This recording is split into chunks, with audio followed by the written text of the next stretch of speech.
They say a mother's love knows no bounds. But what happens when that love is weaponized against you?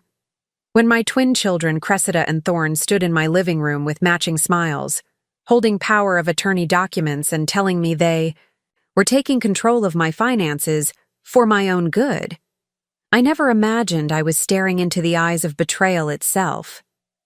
What they didn't know was that I had already discovered their secret meetings with that estate lawyer, and the recording device hidden in my favorite orchid pot had captured every venomous word. This is the story of how I turned their greed into their greatest lesson, and why sometimes the most profound love requires the coldest revenge. Before we jump back in, tell us where you're tuning in from, and if this story touches you, make sure you're subscribed, because tomorrow, I've saved something extra special for you. My name is Thessaly Vance, and until 6 months ago, I believed I had raised exceptional children. At 58, I lived alone in Wild Rose Manor, a sprawling Victorian estate in Ravenscroft Harbor that had been in my family for 4 generations. My late husband Dimitri had left us when the twins were barely 7, his maritime shipping business providing more than enough for their Ivy League educations and my comfortable retirement. Cressida had become a corporate attorney in Manhattan, while Thorn managed a hedge fund in Boston. They visited rarely, called occasionally, but I attributed their distance to busy careers and the natural evolution of adult children finding their own paths. That October morning began like any other, with me tending to my greenhouse orchids and preparing for the annual Ravenscroft Harbor Botanical Society Gala. I had recently sold my stake in Dimitri's company for $12 million, a decision that would secure not just my future but provide substantial inheritances for both children. The money sat safely distributed across several accounts at Bridgewater Financial, or so I thought, until that peculiar phone call from Mrs. Pembroke at the bank. "Thessaly, dear," she whispered, her voice carrying that conspiratorial tone reserved. For small-town gossip, I shouldn't be calling, but given our friendship through the garden club, I felt you should know. There's been unusual activity on your accounts. Large transfers, multiple signatures. My hand stilled on the orchid I was repotting, soil scattering across my workbench. What kind of activity, Edith? The kind that requires power of attorney documents. The ones filed last week by your children. The greenhouse suddenly felt suffocating, the humid air thick with more than just moisture. I hadn't signed any power of attorney documents. My hands were steady as I set down my gardening shears, but my mind raced through possibilities, each more troubling than the last. Thank you, Edith. I'll look into it immediately. But I didn't call the bank. Instead, I did something that would have been unthinkable just moments before. I retrieved the tiny recording device I used for dictating plant care notes and tucked it carefully into the soil of my prized dendrobium orchid, the one that sat on the mahogany console table in the front parlor where I always served tea to guests. Call it intuition, call it the sixth sense that develops after decades of reading people's subtle shifts in tone and gesture, but something told me I needed to document whatever was coming next. 3 days later, Cressida's midnight blue Tesla pulled into the circular driveway, followed by Thorn's silver Porsche. They never visited together anymore. Hadn't since their 25th birthday dinner ended in a screaming match over their father's legacy, and who deserved what. Watching them emerge from their cars in coordinated movements, like dancers who had rehearsed their routine, sent a chill through me that had nothing to do with the October wind rattling the copper gutters. "Mother," Cressida called out, her voice carrying that artificial sweetness she reserved for judges and juries. She looked immaculate in her charcoal designer suit, her dark hair pulled back in a severe chignon that emphasized the sharp angles of her face. "We need to talk about your future." Thorn followed, adjusting his Hermes tie with practiced nonchalance. His sandy hair was artfully disheveled, the calculated casualness of someone who spent hundreds to look effortlessly wealthy. "About your security," he added, flashing the boyish smile that had gotten him out of countless childhood transgressions. I welcomed them inside, noting how their eyes swept the foyer with an appraiser's calculating gaze, lingering on the Tiffany lamps and the Monet sketch that hung above the fireplace. We settled in the parlor, where I served Earl Grey in my grandmother's Wedgwood china, the delicate cups clinking against saucers in a rhythm that suddenly felt ominous rather than comforting. "You're probably wondering why we're both here," Cressida began, setting down her tea untouched. A red flag, if ever there was one, as she had inherited my love for properly brewed Earl Grey and never refused a cup. "We've been concerned about you living alone in this massive house," Thorne continued, his fingers drumming against his knee in a nervous tell he'd had since childhood. "After what happened to the Weatherbys last month." The Weatherbys, our elderly neighbors who had been swindled out of their savings by a charming contractor who promised to renovate their guest cottage. I had helped them file police reports, connected them with a reputable lawyer, even housed them for a week while their accounts were frozen during the investigation. The irony of my children using their misfortune as a pretext wasn't lost on me. "I'm perfectly capable of managing my affairs," I replied, keeping my voice measured. "Pleasant. The house has a state-of-the-art security system, and I'm hardly infirm." Cressida leaned forward, her manicured hands clasped in a gesture of false concern. "It's not about your capability, Mother. It's about being proactive, protecting your assets before something happens. Which is why," Thorne pulled a folder from his leather briefcase, "we've taken the liberty of consulting with Jameson and Associates about establishing a protective trust." The name hit me like ice water. Jameson and Associates wasn't just any law firm. They specialized in elder law and conservatorships, often representing families seeking to gain control over their aging relatives' estates. I had attended a charity function with Miriam Jameson last spring, where she had boasted about their success rate in competency hearings. "How thoughtful," I murmured, accepting the folder but not opening it. My eyes drifted to the orchid on the console table, its purple blooms nodding slightly in the draft from the heating vent. "And what exactly does this protective trust entail?" They exchanged a look, quick but loaded with meaning. Cressida took the lead, her courtroom voice sliding into place like a well-oiled lock. "It's quite simple, really. We would assume power of attorney over your financial decisions, ensuring that your assets are properly managed and protected. You would maintain full access to a generous monthly allowance, of course, and continue living here exactly as you do now. Think of it as insurance," Thorne added, his hedge fund manager persona emerging. "Markets are volatile. Scammers are increasingly sophisticated. We're just adding a layer of protection between you and potential threats." I sipped my tea, letting the bergamot scent fill my senses while I processed their words. The monthly allowance comment was particularly telling. They weren't just seeking oversight, they were planning to control the purse strings entirely. And this required immediate action because... Cressida's smile tightened imperceptibly. "We've already filed the preliminary paperwork. It's a complex process, and we wanted to handle the burden for you. All you need to do is sign." The room felt smaller suddenly, the walls of my ancestral home pressing in as I realized the scope of their betrayal. They hadn't come to discuss options. They had come to present a fait accompli. The recording device in the orchid was capturing every word, every subtle threat wrapped in filial concern. "I see." I set down my teacup with deliberate care. "And if I prefer to take some time to consider this arrangement?" Preparing and narrating this story took us a lot of time, so if you are enjoying it, subscribe to our channel. It means a lot to us. Now back to the story. Thorne's friendly mask slipped for just a moment, revealing something harder underneath. "Time isn't really on our side, Mother.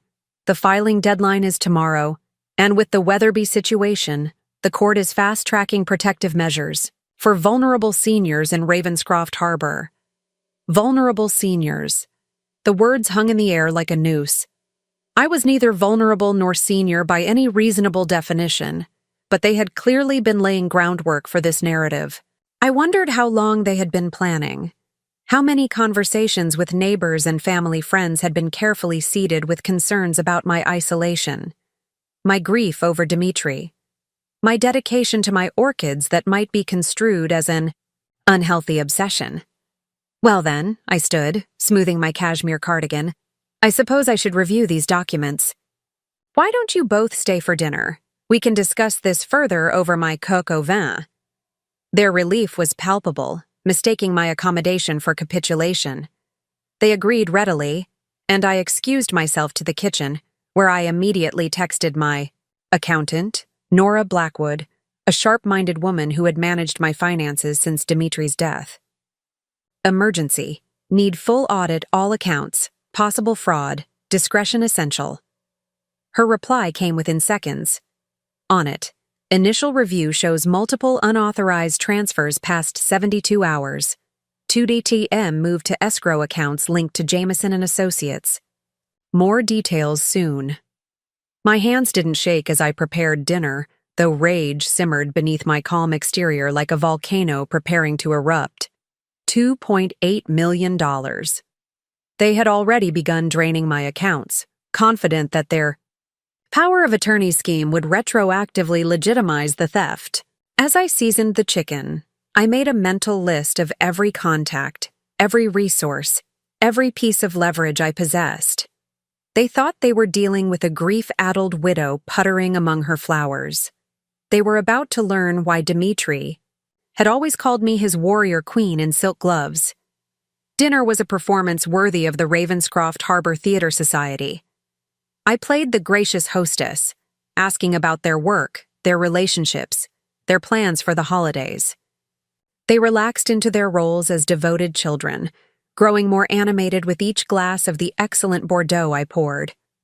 Neither noticed that my own glass remained virtually untouched.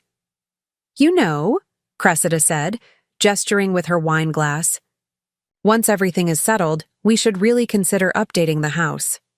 Some of these antiques are worth a fortune, but they're not exactly practical." Thorne nodded enthusiastically. "And the greenhouse could be converted into an entertainment space. Imagine the parties we could throw." They were already dividing the spoils, parsing out my life's treasures like jackals over a carcass.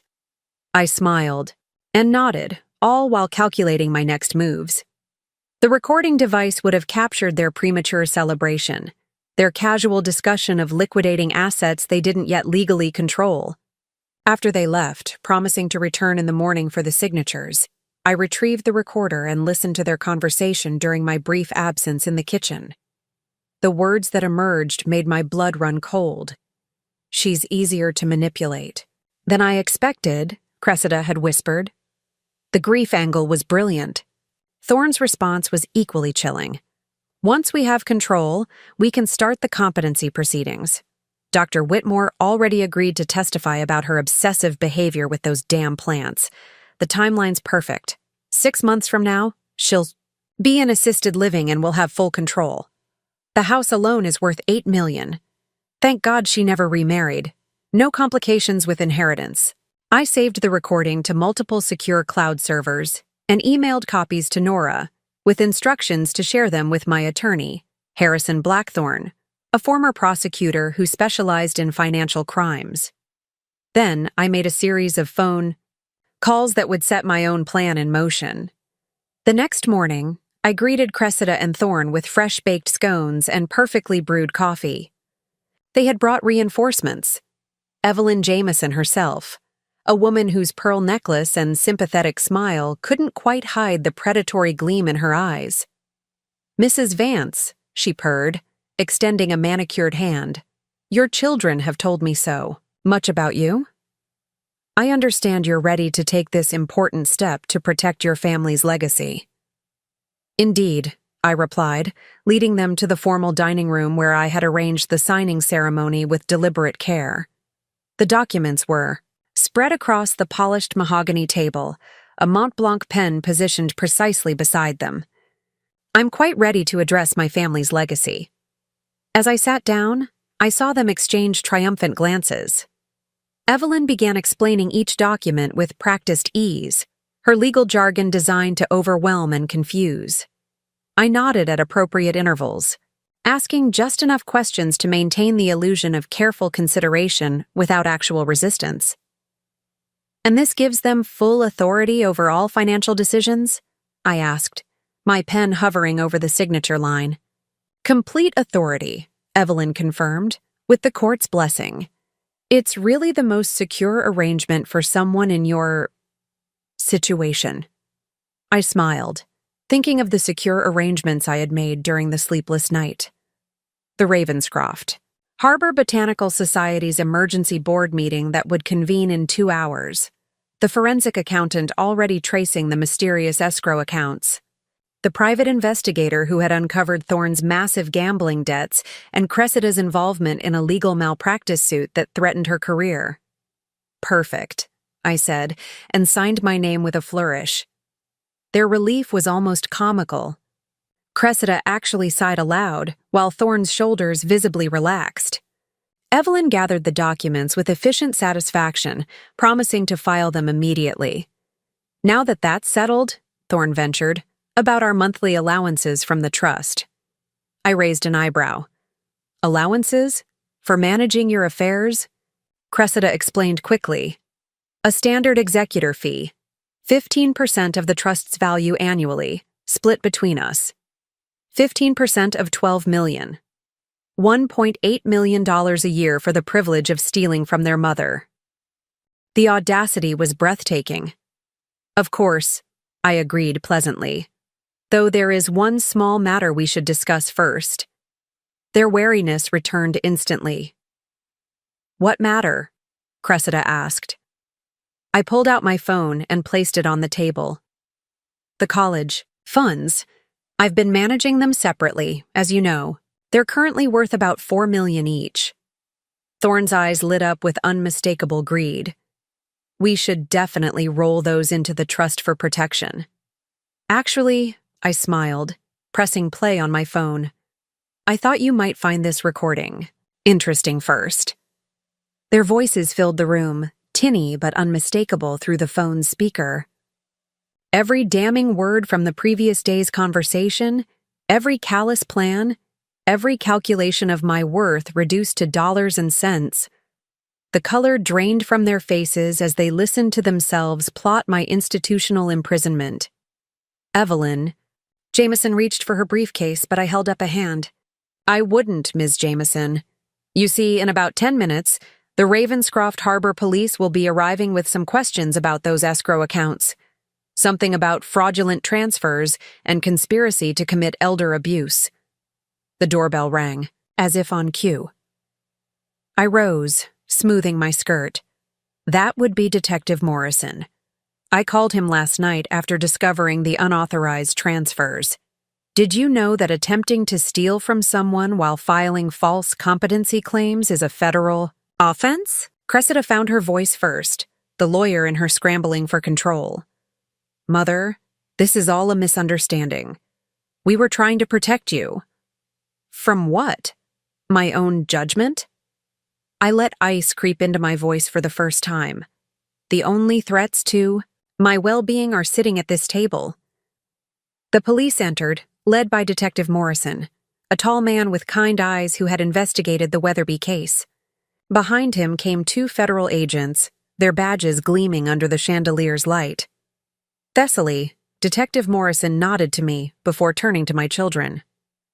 "Cressida Vance, Thorne Vance, Evelyn Jameson, you're under arrest for conspiracy to commit fraud, elder abuse, and theft by deception."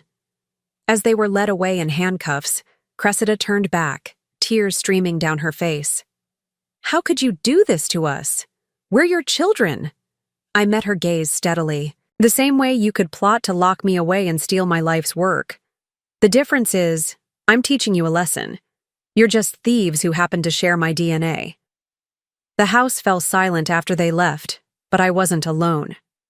Nora Blackwood arrived, with a team of forensic accountants, and Harrison Blackthorne brought documents to freeze all the attempted transfers. By evening, every penny had been recovered, and the college funds I mentioned, they never existed. I had created that fiction, to see if their greed extended even to money they believed was already designated for specific purposes.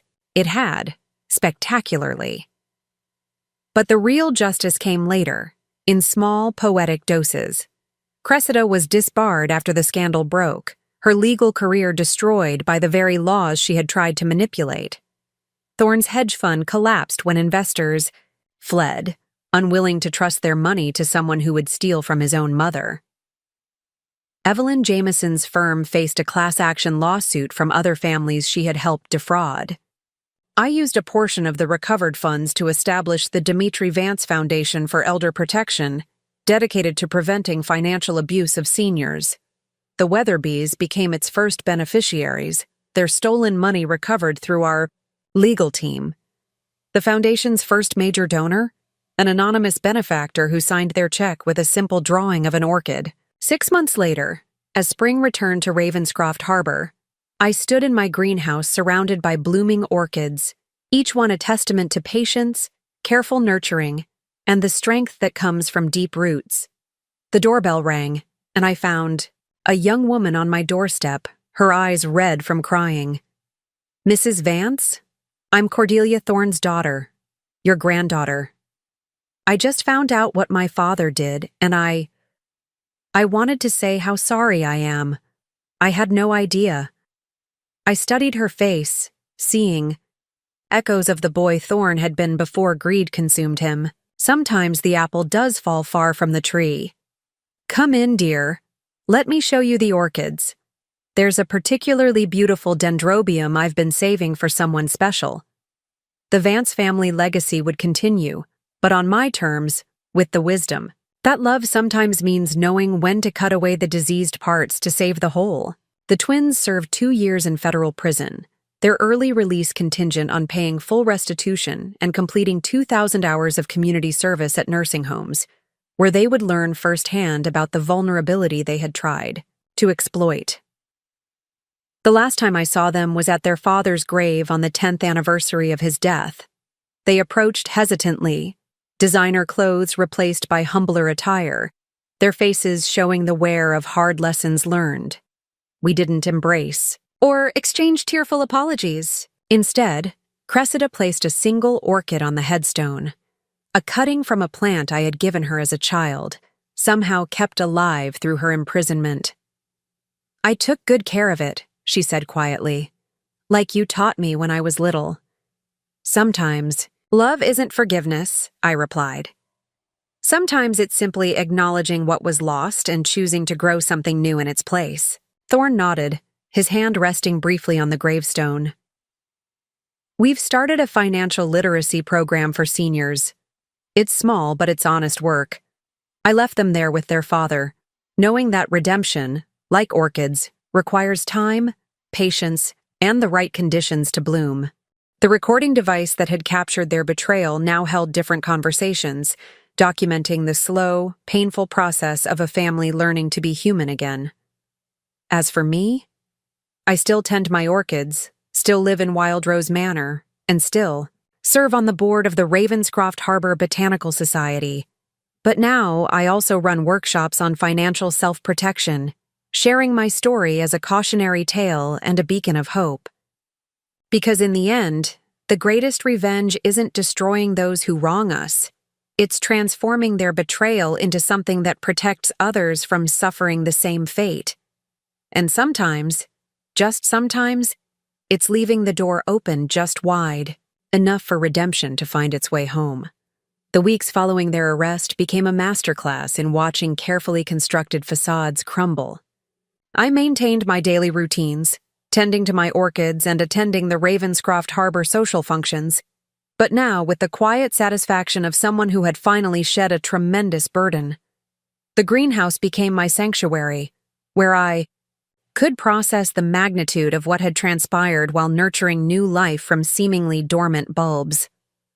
Nora Blackwood proved invaluable during this period, her forensic accounting skills revealing the true extent of my children's deception.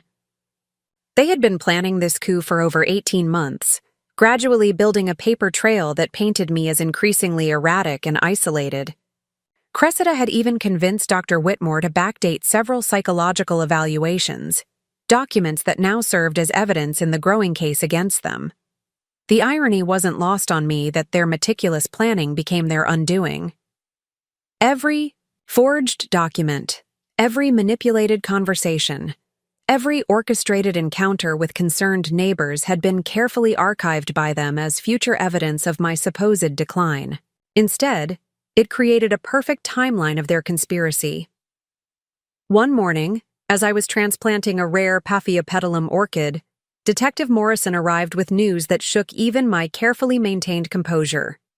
"We found something else, Mrs. Vance," he said, accepting the cup of tea I offered. "Your late husband's death. There are some irregularities we need to discuss."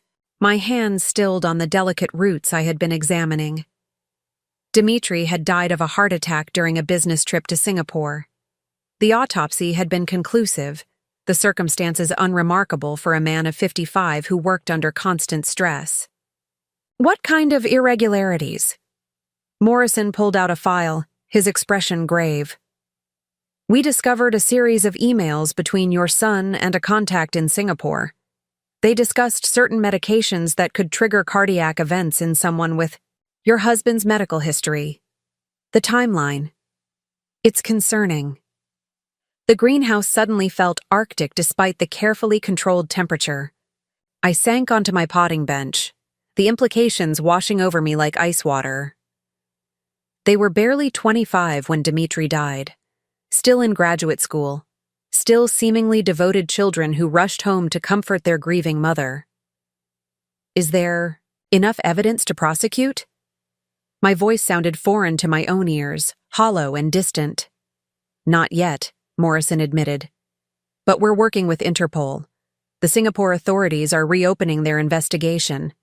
That afternoon, I canceled my appointments and spent hours among my orchids, seeking solace in their silent beauty. Each bloom represented patience, careful cultivation, the reward for attentive care. How had I failed so spectacularly with my own children? When had their souls withered while I was focused on providing every material advantage? The answer came during their bail hearing, which I attended despite Harrison Blackthorne's advice to stay away.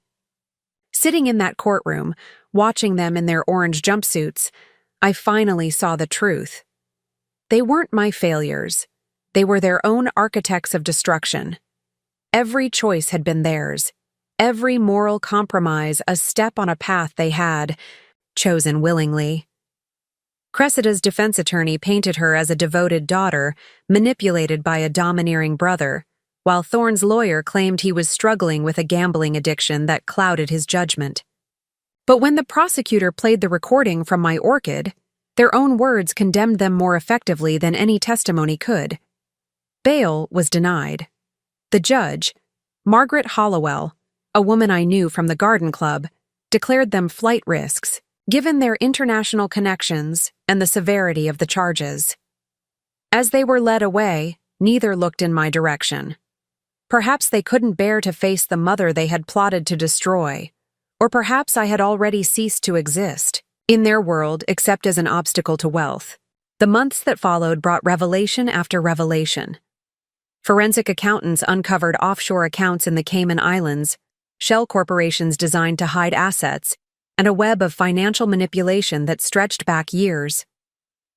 They had been siphoning money from Dimitri's company long before his death, using their positions as minority shareholders to authorize transfers that appeared legitimate, but ultimately lined their pockets.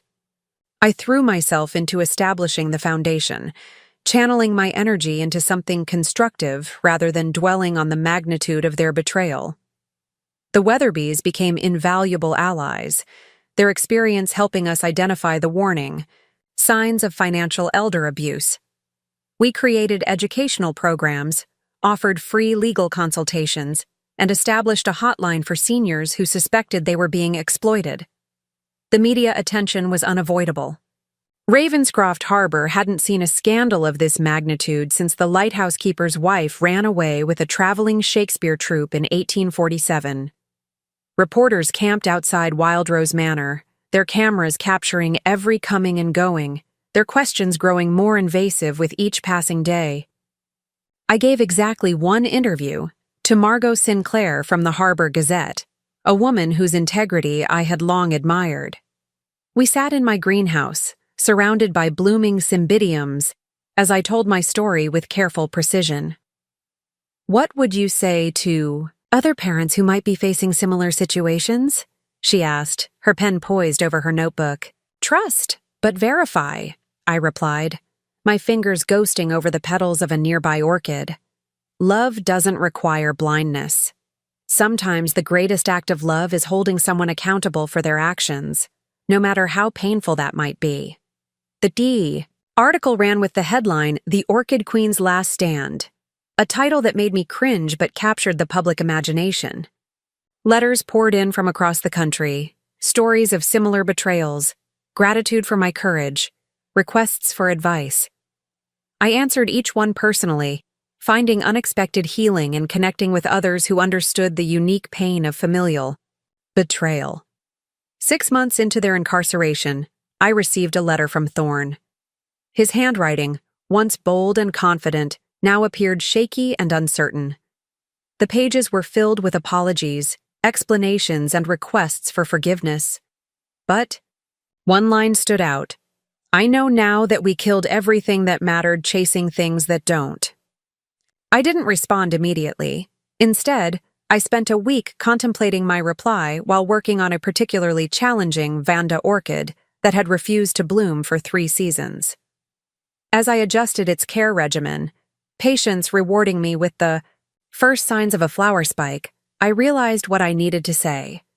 My response was brief. Understanding isn't absolution. Growth requires acknowledging the depth of the damage caused. Your father's death haunts me now in ways it never did before. If you seek forgiveness, start by confronting the full truth of your actions, not just the convenient parts. Cressida's letter arrived a month later, typed on prison stationery, with the precision of someone who still couldn't fully let go of control. She detailed her legal strategy for appeal, her plans for rebuilding her career after serving her sentence, her analysis of where their plan had gone wrong. Not once did she expressed genuine remorse or acknowledge the emotional devastation they had caused.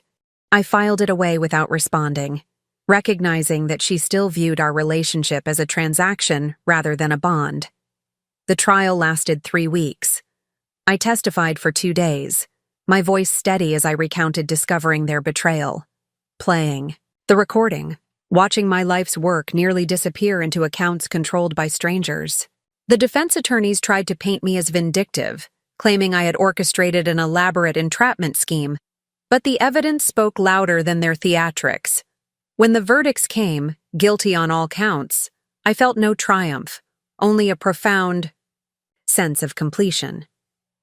Cressida received 7 years, Thorne 5, with the possibility of early release contingent on restitution and extensive community service. The judge's sentencing remarks included a scathing condemnation of their abuse of trust, particularly given their privileged upbringing and education. That evening, I hosted a dinner party at Wild Rose Manor, the first since Dimitri's death. The IA Weatherbys came, along with Detective Morrison and his wife, Nora Blackwood, Harrison Blackthorne, and several members of the Botanical Society. We dined on coq au vin, the same meal I had prepared the night I discovered the full extent of my children's betrayal. But this time the atmosphere was one of celebration rather than deception. As we raised our glasses in a toast to justice and new beginnings, Harold Weatherby stood, his voice thick with emotion. To Thessaly, who showed us that strength isn't about never being vulnerable, but about choosing how we respond to those who exploit our trust. The foundation flourished beyond my wildest expectations. Within a year, we had chapters in 6 states, a team of volunteer attorneys, and a track record of recovering millions in stolen assets. I traveled frequently, speaking at conferences and training law enforcement officials on recognizing the signs of financial elder abuse. The irony that my children's betrayal had given me a new purpose wasn't lost on me. During one such conference, in Boston, I received word that Thorne had requested a visit. He was being held at a federal facility just outside the city, and after much deliberation, I agreed to see him. The man who sat across from me in the sterile visiting room bore little resemblance to the polished hedge fund manager who had plotted my downfall. Prison had stripped away his artifice, leaving someone rawer, more authentic than I had seen since his childhood. "I've been attending therapy," he said, his hands folded on the metal table between us, "trying to understand how I became someone capable of everything we did. The therapist says it started long before Dad died. The entitlement, the belief that we deserved everything without earning it." I studied his face, searching for signs of manipulation, but finding only exhaustion and what appeared to be genuine introspection. "And what conclusions have you reached?" "That I confused material success with love. That every time you bailed me out, I saw it as weakness rather than generosity. That I viewed Dad's death as an opportunity rather than a tragedy." His voice cracked on the last word, and for the first time since his arrest, I saw tears in his eyes. I think we might have actually done it, arranged his death. I can't remember clearly, but there are fragments. Conversations with Cressida, researching his medications. The confession, halting and incomplete as it was, shattered something inside me. I had suspected, especially after Detective Morrison's revelation, but hearing it from Thorne's own lips made it real in a way that speculation never could. The boy I had carried in my womb, whose first steps I had celebrated, whose scraped knees I had bandaged, had possibly orchestrated his father's murder for money. "I need you to tell Detective Morrison everything you remember," I said quietly. "Not for my sake, but for yours. You'll never find peace carrying this secret." He nodded, tears now flowing freely. "I don't expect forgiveness. I needed you to know that I finally understand the monster I became." I left that prison visiting room feeling simultaneously lighter and heavier. Lighter because truth, no matter how painful, is preferable to uncertainty. Heavier because now I carried the confirmed knowledge that I had raised not just thieves, but possibly murderers. The investigation into Dimitri's death reopened with Thorne's cooperation. He provided fragments of memory, half-remembered conversations, and email passwords that led investigators to a trail of digital evidence previously overlooked.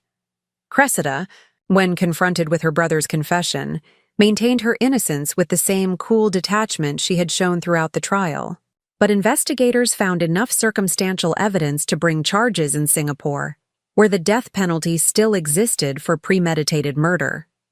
The extradition proceedings were complex, hampered by international law and the passage of time. During this period, I found myself in the peculiar position of advocating for my daughter's life, while simultaneously ensuring she faced justice for potentially ending her father's. The moral complexity of the situation would have broken me earlier, but the foundation work had taught me that justice and mercy could coexist, even when they seemed at odds. I hired the best international law firm to ensure Cressida received fair treatment, while making it clear I would not interfere with the legal process. The Singapore authorities eventually agreed to try her in absentia, given she was already serving a sentence in the United States. The trial revealed a chilling level of premeditation, including research into undetectable poisons and careful timing to coincide with Dimitri's high-stress business negotiations. She was found guilty and sentenced to life imprisonment, to be served consecutively with her current sentence. When the verdict was announced, I was tending to a new orchid hybrid I had been developing, a delicate cross between a dendrobium and a phalaenopsis that seemed impossible until it bloomed with ethereal beauty. The metaphor wasn't lost on me, something beautiful emerging from seemingly incompatible elements. Thorne's cooperation earned him a reduced sentence on the conspiracy charges, but added years for his role in Dimitri's death. He accepted the judgment, without appeal, something his attorney told me was unprecedented in his experience. During our increasingly regular correspondence, Thorne shared his journey through therapy, his work with the prison's financial literacy program, and his growing understanding of the devastating ripple effects of their actions. The turning point in our relationship came 3 years into his sentence when he sent me a package on my birthday. Inside was a small, hand-carved wooden box containing a single orchid seed pod and a note. "I've been studying botany in the prison library. This is from the orchid you gave me when I was 10, the one I forgot to water until it died. A fellow inmate who works in the greenhouse helped me pollinate it. Maybe something good can grow from old mistakes." The gesture moved me more than any of his previous apologies. It showed patience, dedication, and an understanding of what truly mattered to me. I planted the seeds in my greenhouse, nurturing them with the same care I gave all my orchids, watching as they slowly developed into seedlings. Like forgiveness, orchids couldn't be rushed. They bloomed on their own schedule, requiring consistent care in the right conditions. 5 years after their initial arrest, Thorne was released on parole, required to live in a halfway house and maintain employment while continuing therapy and community service. He found work at a nonprofit financial counseling center, using his experience to help people avoid the kind of debt that had contributed to his downfall. His first visit to Wildrose Manor was awkward, both of us navigating the strange territory between mother and son, victim and perpetrator, past and potential future. We walked through the greenhouse, where I showed him the thriving seedlings from his gift. Some had already bloomed, their delicate flowers a testament to the possibility of renewal. As we stood among the orchids, he asked the question I had been expecting: "Can we ever be a family again?" I considered my answer carefully, my fingers brushing the petals of a nearby cattleya. Family isn't just biology or history, it's a choice we make every day through our actions. You're choosing differently now. That's a beginning, not an ending. Cressida remained unrepentant, her letters increasingly bitter as her appeals failed, and her sentence stretched toward a lifetime behind bars. She accused me of destroying her life, claimed Thorne had lied to curry favor, and insisted she was the victim of a miscarriage of justice. I continued to ensure she had adequate legal representation while maintaining my distance, recognizing that some wounds were too deep to heal, some betrayals too fundamental to overcome. The Foundation expanded internationally, partnering with organizations in Singapore, where Dimitri's case had raised awareness about similar crimes. We established the Dimitri Vance Memorial Lecture Series, bringing together legal experts, financial advisors, and mental health professionals to discuss the intersection of family, money, and criminal behavior. It felt like an appropriate tribute to a man whose death had ultimately exposed a network of deception that might have otherwise continued unchecked. On the 10th anniversary of discovering their betrayal, I hosted a gala at Wildrose Manor to celebrate the Foundation's achievements. The guest list included beneficiaries who had recovered their assets, volunteers who had dedicated countless hours to our cause, and law enforcement officials who had investigated hundreds of cases based on our educational materials. Thorne attended, now a respected counselor in his own right, his presence a complicated but genuine symbol of the possibility of redemption. As I stood at the podium, surrounded by people whose lives had been touched by our work, I reflected on the journey that had brought us to this moment. My orchids, displayed throughout the ballroom, seemed to glow under the chandeliers, their beauty a reminder that sometimes the most magnificent blooms emerge from the darkest periods of dormancy. "Ladies and gentlemen," I began, my voice carrying across the room with hard-won authority, 10 years ago, I discovered that the people I trusted most had betrayed me in ways I couldn't have imagined. That discovery could have destroyed me. Instead, it became the catalyst for something larger than personal pain or family drama. It became a movement to protect others from similar harm. The applause that followed felt like validation, not just of the Foundation's work, but of the choice I had made to transform betrayal into purpose. As the evening progressed, filled with speeches, testimonials, and pledges of continued support. I found myself in the greenhouse for a moment of solitude. The newest generation of orchids was beginning to bloom, including several from thorn seeds, their unique genetics creating flowers unlike any I had seen before. Cordelia found me there, as she often did during family gatherings. My granddaughter had become a regular presence in my life. Her own relationship with her parents complicated, but her bond with me growing stronger each year. She had inherited my love for orchids and was studying botany at university, planning to specialize in conservation of endangered species. "Grandmother," she said, using the formal title she had adopted out of respect, "do you ever regret what happened? The way it all unfolded?" I considered her question while adjusting the humidity level for a temperamental Mazdavalia. Regret is too simple a word for something so complex. I regret that your father and aunt chose the path they did. I regret not seeing the signs earlier. But I don't regret holding them accountable. Sometimes love means allowing people to face the consequences of their actions. She nodded, wise beyond her 23 years. I've been thinking about forgiveness lately. How it's not really about the person who hurt you, but about freeing yourself from the weight of anger. "You sound like your therapist," I said with a gentle smile, recognizing the echo of wisdom I had also learned through years of counseling. "Maybe, but I also sound like you. The way you've handled everything. It's taught me that strength isn't about avoiding pain, but about choosing what to do with it." That night, after the last guest had departed and the catering staff had cleaned up, I sat in my study reviewing the Foundation's latest financial report. We had recovered over $50 million in stolen assets, helped prosecute 300 cases of elder financial abuse, and educated thousands of seniors about protecting themselves.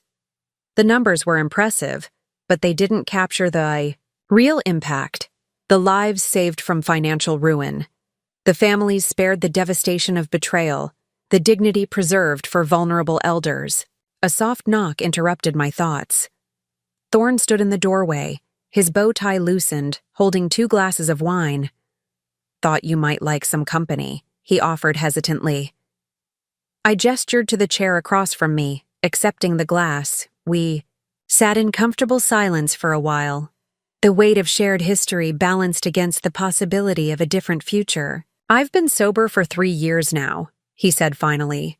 "Part of the recovery process is making amends, but I know some things can't be fixed with apologies." "No, they can't," I agreed. "But they can be acknowledged. And sometimes, that's enough to begin building something new." We talked late into the night, not about the past or the pain, but about the future. His work at the counseling center, my plans for expanding the foundation, Cordelia's research project on orchid genetics. It felt almost normal, like the conversations we might have had if our path had been different, if greed hadn't poisoned our family's roots. As dawn approached, painting the sky in shades of pink and gold reminiscent of my rarest orchids, I walked Thorne to the door. He paused on the threshold, looking back at the home where he had grown up, where he had plotted its theft, and where he now stood as a changed man seeking redemption. "Thank you," he said simply, "for not giving up on the possibility of change." I watched him drive away, then returned to my greenhouse to check on the night-blooming orchids that were just closing their petals as the sun rose. Among them was a specimen I had named Redemption's Promise, bred from the seeds Thorne had sent from prison. Its flowers were spectacular, white petals edged with deep purple, a visual representation of how beauty could emerge from the darkest circumstances. As I tended to my plants, I reflected on the truth that had taken me 68 years to fully understand. Love wasn't just about giving freely or forgiving easily. Sometimes it was about setting boundaries so firm they shattered relationships. Sometimes it was about choosing justice over comfort, truth over harmony. And sometimes, just sometimes, it was about leaving the door open just wide enough for those who had lost their way to find their way back, changed and chastened, ready to earn what they had once tried to steal. The morning light illuminated the greenhouse, casting rainbow patterns through the glass panels onto the countless orchids below. Each one represented patience, care, and the belief that with the right conditions, even the most unlikely seeds could bloom into something extraordinary. As I picked up my watering can to begin the day's routine, I smiled at the thought that perhaps the same could be said for people, even those who had once plotted to destroy everything I held dear. My phone buzzed with a message from Cordelia. "Coffee later. Want to discuss the Foundation's youth outreach program. Also, Dad asked me to give you this." Attached was a photo of a small orchid cutting, carefully potted and labeled in thorns. Now familiar handwriting. "For the woman who taught me that some things are worth waiting for." I typed back quickly. "Coffee sounds perfect. Bring the cutting. Let's see what we can grow together." The future stretched ahead, uncertain, but no longer feared. I had learned that strength wasn't about avoiding betrayal, but about choosing how to respond when it inevitably came. My children had taught me that lesson in the harshest way possible, but in doing so, they had inadvertently given me the tools to help countless others avoid similar fates. Perhaps that was its own form of redemption, written not in apologies or legal documents, but in the lives touched and protected by our painful history. As the day began in earnest, with emails to answer and foundation work to coordinate, I allowed myself one moment of pure satisfaction. The woman who had once been marked as an easy victim, who had been plotted against by her own flesh and blood, had not only survived, but flourished. Like my hardiest orchids, I had adapted to harsh conditions and bloomed anyway, creating beauty from betrayal and purpose from pain. And if that wasn't the sweetest revenge of all, I couldn't imagine what was. The morning I discovered the second. Betrayal started like any other, with me pruning dead blooms from my cymbidiums while listening to a gardening podcast. But when Detective Morrison called asking to meet immediately, his tone carrying an urgency I hadn't heard since the original investigation, I knew my carefully reconstructed piece was about to shatter again. "We need to discuss your late husband's business partners," he said when he arrived, declining my offer of tea. Specifically, the Zhao family in Singapore. The Zhao family had been Dimitri's closest associates in Asia, instrumental in expanding his shipping empire across the Pacific. After his death, they had sent an enormous floral arrangement and a personal note of condolence that I'd kept in my desk drawer. "What about them?" Morrison pulled out a tablet, swiping through documents that made my blood run cold. "It appears your children weren't the only ones with access to information about Dimitri's heart condition. We've uncovered communications between Cressida and Victoria Zhao dating back 5 years before your husband's death." Victoria Zhao. I remembered her from corporate dinners, an elegant woman who spoke 5 languages and had an MBA from Wharton. She had always been particularly interested in Cressida's legal career, often pulling my daughter aside for private conversations I'd attributed to professional networking. "They were planning something much bigger than just your estate," Morrison continued. "The Zhao family has been systematically acquiring shares in your husband's company through shell corporations. With Dimitri gone and your children in prison, they're positioned for a complete takeover." I stood abruptly, walking to my orchid wall where hundreds of blooms created a living tapestry of color. Each plant represented years of patience, careful cultivation, the understanding that beauty often emerged from adversity. "Are you telling me my husband's death wasn't just about inheritance? We believe it was about corporate control. The Zhaos couldn't force Dimitri out while he was alive, so they found willing partners in your children. The inheritance plot was real, but it was also a smokescreen for a larger conspiracy." That afternoon, I convened an emergency meeting with the Foundation's board of directors. What had started as a personal betrayal had morphed into something that threatened hundreds of jobs and the legacy Dimitri had spent his life building. As I laid out the facts Morrison had shared, watching the shock ripple across familiar faces, I felt a familiar surge of determination. "We're not just fighting for my family's assets anymore," I declared. "We're fighting for every employee, every shareholder, every person who believed in what Dimitri built." Nora Blackwood, now the foundation's chief financial officer, was already pulling up corporate records on her laptop. The Zhaos control 37% through various holdings. With the shares that defaulted to the company after Dimitri's death, they're dangerously close to a majority position. What they don't have, Harrison Blackthorne interjected, his legal mind already working through the implications, is Thessaly's voting rights as the primary beneficiary of Dimitri's estate. And thanks to the criminal proceedings, Cressida and Thorne's shares are frozen. The next months became a chess match played across boardrooms and courtrooms. The Zhaos launched a proxy fight, claiming mismanagement and demanding representation on the board of directors.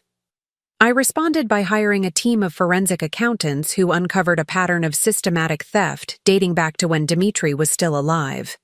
Inventory mysteriously disappearing from Singapore warehouses, shipping, routes diverted to benefit Zhao-owned competitors, contracts deliberately sabotaged.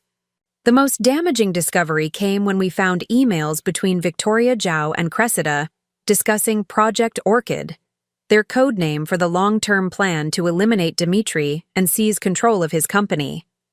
The name felt like a personal insult, corrupting something I held sacred with their greed. Your father trusted them like family, I told Cressida during a video call to the prison, her face pixelated on the screen, but her lack of remorse crystal clear. How could you conspire with them against your own blood? Blood meant nothing to him, she spat back. He was going to write us out of the will completely.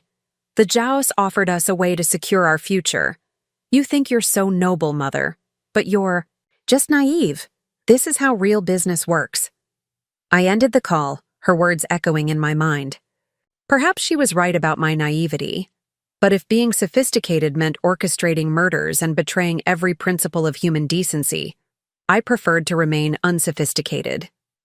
The legal battle intensified when the Zhaos filed suit claiming that Dimitri's company had breached numerous contracts after his death. Their lawyers, an army of sharp-suited professionals from 3 continents, attempted to overwhelm us with paperwork and procedural maneuvers. But they hadn't counted on the network I'd built through the foundation, elderly shareholders who rallied to support me, former employees who came forward with evidence of the Zhaos misconduct, even competitors who despised Dimitri's business practices but respected his integrity. During a particularly contentious deposition, Victoria Zhao sat across from me, her designer suit impeccable, her expression cold as carved marble. Your husband was weak, she said when the lawyers stepped. Out for a break. Sentimental. He could have ruled the shipping industry, but he insisted on fair wages and environmental protections. Bad for business. Bad for your business, I corrected. Dimitri built something sustainable. You're trying to gut it for short-term profit. She laughed, a sound like breaking crystal. You sound just like him. Look where his principles got him.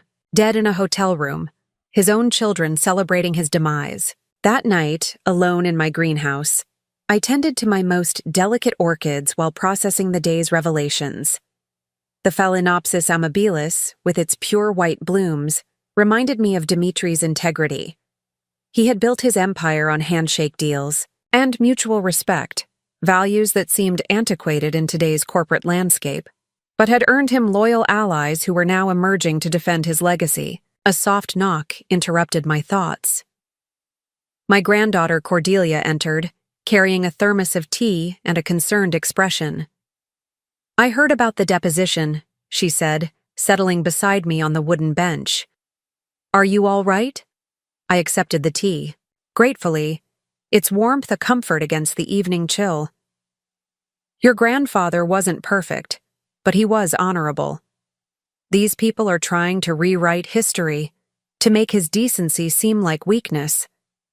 Maybe that's exactly why we need to fight them, she suggested, not just for the company, but for the idea that business doesn't have to be ruthless to be successful.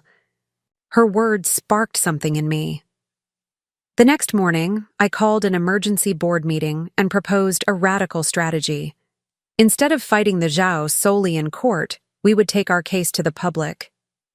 Dimitri's company had always prided itself on transparency and ethical practices. It was time to contrast that legacy with the Zhao's pattern of exploitation and corruption. We launched a media campaign highlighting the differences between Dimitri's vision and the Zhao's proposed changes. Former employees shared stories of how Dimitri had supported them through personal crises. Environmental groups testified about his pioneering efforts to reduce shipping emissions. Labor organizations praised his fair wage policies. The narrative began to shift from a corporate power struggle to a battle for the soul of ethical business. The Zhao's responded by intensifying their legal assault, filing injunctions, and claiming defamation. But public opinion had turned against them, and several institutional investors began questioning their association with the takeover attempt. When a major pension fund announced it would vote against the Zhao proposals, citing concerns about corporate governance, I knew the tide was turning.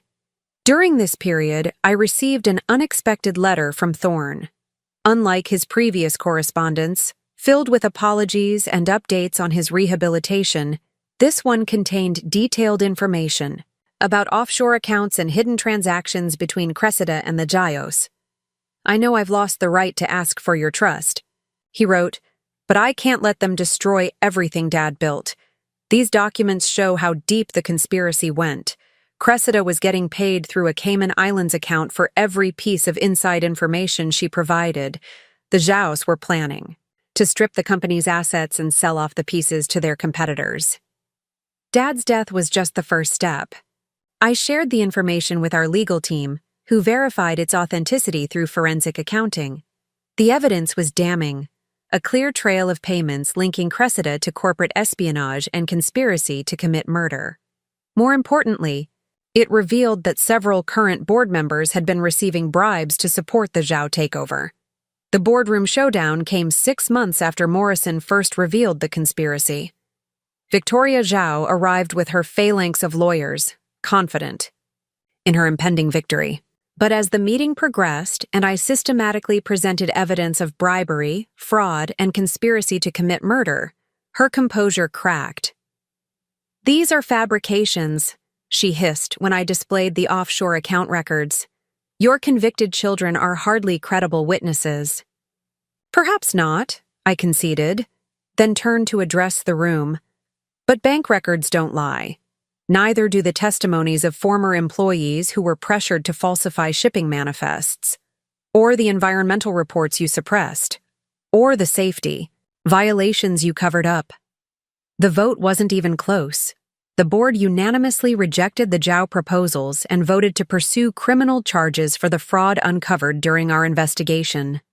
As security escorted Victoria and her lawyers from the building, she turned to me with undisguised hatred. "You think you've won? This isn't over. We have resources you can't imagine." "So did my children," I replied calmly. "And look where they are, now." The aftermath of the boardroom victory brought new challenges.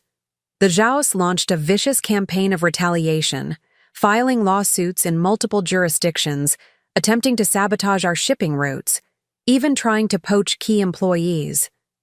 But for every attack, we found allies willing to stand with us. Competitors who had respected Dimitri offered to share shipping lanes. Former employees returned to help stabilize operations. Environmental groups provided pro bono legal support. Through it all, I maintained my daily ritual of tending to my orchids. The greenhouse became my war room, where I would strategize with lawyers while repotting dendrobiums, or review financial documents while adjusting humidity levels for my vandas. The parallel between nurturing delicate plants and protecting AI, business legacy wasn't lost on me. Both required patience, vigilance, and the wisdom to know when to prune away the diseased parts. Cordelia often joined me during these sessions, her youthful perspective providing valuable insights. One evening, as we grafted new shoots onto established root systems, she made an observation that shifted my entire approach to the crisis. "You know what's interesting about orchids?" she mused, carefully wrapping the graft union. "They're not just beautiful, they're incredibly resilient. They adapt to harsh conditions, form symbiotic relationships, even develop new survival strategies when threatened. Like companies, I realized aloud.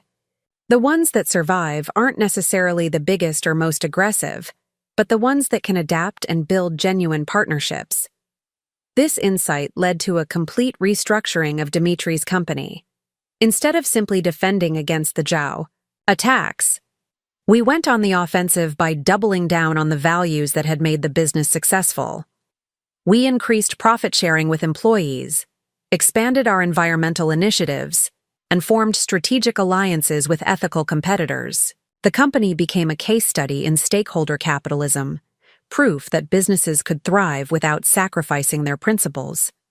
The legal proceedings against the Zhaos stretched on for 2 years, during which time more evidence of their criminal activities surfaced.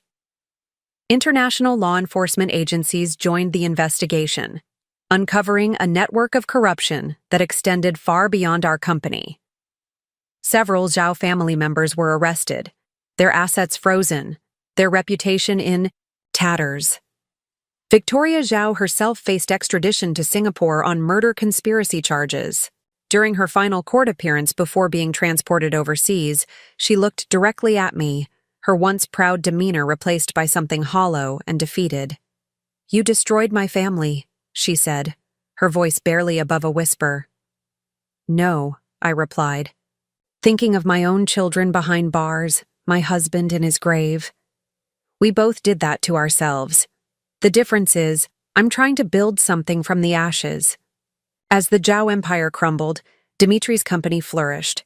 We expanded into new markets, always maintaining the ethical standards he had established. The foundation grew as well, our programs preventing countless cases of elder financial abuse, while also addressing corporate corruption and white-collar crime. On the 5th anniversary of discovering my children's betrayal, I found myself standing before a gathering of business leaders, environmentalists, and social justice advocates. The venue was the grand ballroom of the Singapore Raffles Hotel, where Dimitri had died. I had initially resisted holding the event there, but Cordelia convinced me it was important to reclaim the space, to transform a site of tragedy into a symbol of renewal. When I founded the Dimitri Vance Foundation, I began my speech, a spotlight illuminating the podium while images of our work projected on screens behind me. I thought I was simply trying to prevent others from experiencing the betrayal I had suffered. But this journey has taught me that the real work isn't just about protection, it's about transformation. We must transform our pain into purpose, our losses into lessons, our betrayals into bridges toward a more just and compassionate world. The audience rose in sustained applause, but my eyes were drawn to a figure in the back of the room. Thorne stood there, his prison sentence completed, his parole obligations fulfilled. He had been working with at-risk youth, teaching financial literacy in community centers, slowly rebuilding a life based on service rather than greed. After the formal presentation, as guests mingled over champagne and canapes, Thorne approached. He looked different, not just older, but somehow more substantial, as if prison had burned away the superficial charm to reveal something genuine underneath. "I wanted to thank you," he said, his voice steady but emotional. "Not for forgiving me. I know that may never come, but for showing me that it's possible to build something meaningful from ruins." I studied my son, searching for signs of the manipulator he had once been, but finding only hard-won humility. Forgiveness isn't a single act, Thorne. It's a process, like growing orchids. It requires the right conditions, constant care, and most importantly, evidence of genuine change. He nodded, understanding the metaphor. "I've been studying botany, following your example. There's something profound about nurturing life after being responsible for taking it." He paused, swallowing hard. "I testified against the Zeos last month, told them everything about our conspiracy with them. It won't bring Dad back, but maybe it helps balance the scales slightly." That night, alone in my hotel room overlooking Singapore's glittering skyline, I video called Cressida in prison. She had maintained her silence throughout the Zhao investigation, refusing to cooperate even when offered reduced sentences. Her loyalty to her co-conspirators seemed to be the only principle she had left. "The Zhaos are finished," I informed her, watching her face for any reaction. "Their empire is crumbling. Several family members are facing life sentences. Was it worth it?" She stared at me through the screen, her once polished appearance now stripped to institutional basics. "You'll never understand, Mother. Power is the only thing that matters in this world. Everything else is just pretty fiction we tell ourselves." "Is that what you tell yourself in your cell at night? That power was worth murdering your father? Worth destroying your relationship with everyone who ever loved you?" "Love is just another word for weakness," she spat back. "Look where it got you, alone in your greenhouse with your precious flowers while real players shaped the world." I smiled sadly, thinking of the hundreds of people whose lives had been touched by the Foundation, the company that now thrived under ethical leadership, the gradual restoration of my relationship with Thorn. If this is what weakness looks like, Cressida, I'll choose it every time over your version of strength. After ending the call, I opened my laptop to review the latest Foundation reports. We had expanded into 15 countries, recovered over 200 million in stolen assets, and trained thousands of law enforcement officers in financial crime detection. But the numbers that gave me the most satisfaction were smaller, more personal. The elderly couple in Maine who kept their home, the widow in Texas who recovered her life savings, the grandfather in California who avoided being declared incompetent by his greedy relatives. My phone buzzed with a text from Cordelia. "Grandmother, I've been accepted into the doctoral program in botanical conservation at Cambridge. Also, Dad and I are working on a proposal for a youth entrepreneurship program that combines business, ethics with environmental stewardship. Can we discuss over lunch tomorrow?"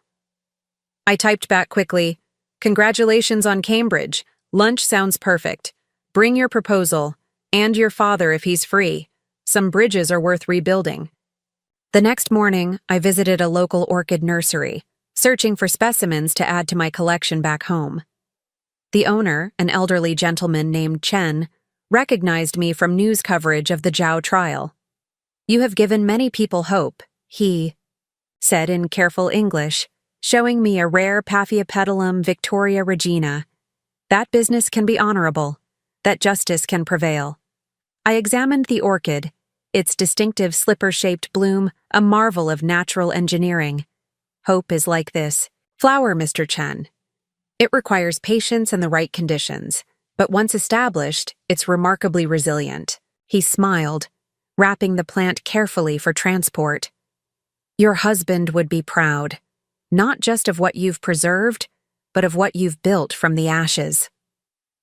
That afternoon, over dim sum with Cordelia and Thorn, we discussed their youth entrepreneurship proposal. The concept was brilliant, pairing at-risk teenagers with ethical business mentors while incorporating environmental sustainability into every aspect of the curriculum. As they explained their vision, finishing each other's sentences with an enthusiasm I hadn't seen since their childhood, I felt something shift inside me. The three of us spent the rest of the day visiting potential program sites, meeting with education officials, and refining the proposal. By evening, we had a comprehensive plan that would pilot in 3 cities before expanding nationally. The Foundation Board approved funding the following week, with several corporate partners offering additional support. 6 months later, at the program's launch event, I watched Thorn address a room full of teenagers from disadvantaged backgrounds. His words carried the weight of hard-earned wisdom. "I stand here not as a success story, but as a cautionary tale with a second chance. I once believed that wealth was the only measure of worth, that taking shortcuts was smart business. I was wrong. Real success isn't about what you can take. It's about what you can build that lasts beyond your own lifetime." After his speech, one of the students approached me. "My dad's in prison for fraud," she confided, her voice barely audible. "Everyone says I'll end up the same way. but listening to your son. Maybe there's another path. I took her hand gently. There's always another path, dear. Sometimes we just need help finding it.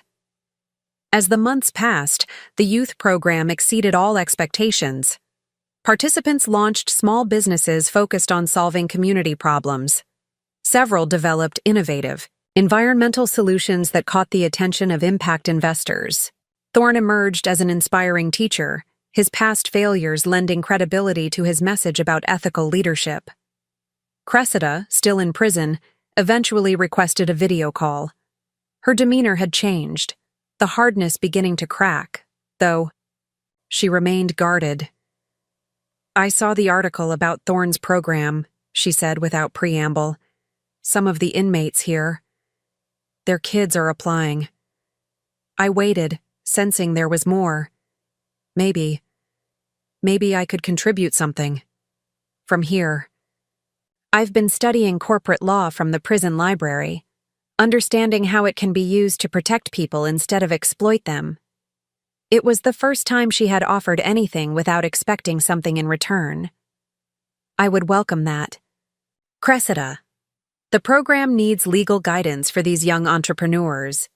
Our rapprochement remained tentative, built on small gestures rather than grand reconciliations. She began writing legal primers for the foundation, explaining complex business concepts in accessible language. Her work was excellent, stripped of the pretension that had once characterized her professional persona. Perhaps prison had taught her the clarity that comes from having everything non-essential stripped away. The following year brought unexpected recognition. The foundation received an international award for corporate accountability, presented at a ceremony in Zurich. As I accepted the honor, I thought about the journey that had brought me to this moment, from a woman who discovered her children's betrayal to someone who had helped reshape how society viewed financial abuse and corporate responsibility. In my acceptance speech, I shared something I had never spoken about publicly. The morning I discovered my children had been stealing from me, I felt my world end. Everything I believed about love, trust, and family shattered in an instant. But, standing here today, I realized that shattering was necessary. It cleared the ground for something stronger to grow. I returned home to find my greenhouse thriving with new additions from around the world, gifts from people whose lives had been touched by our work.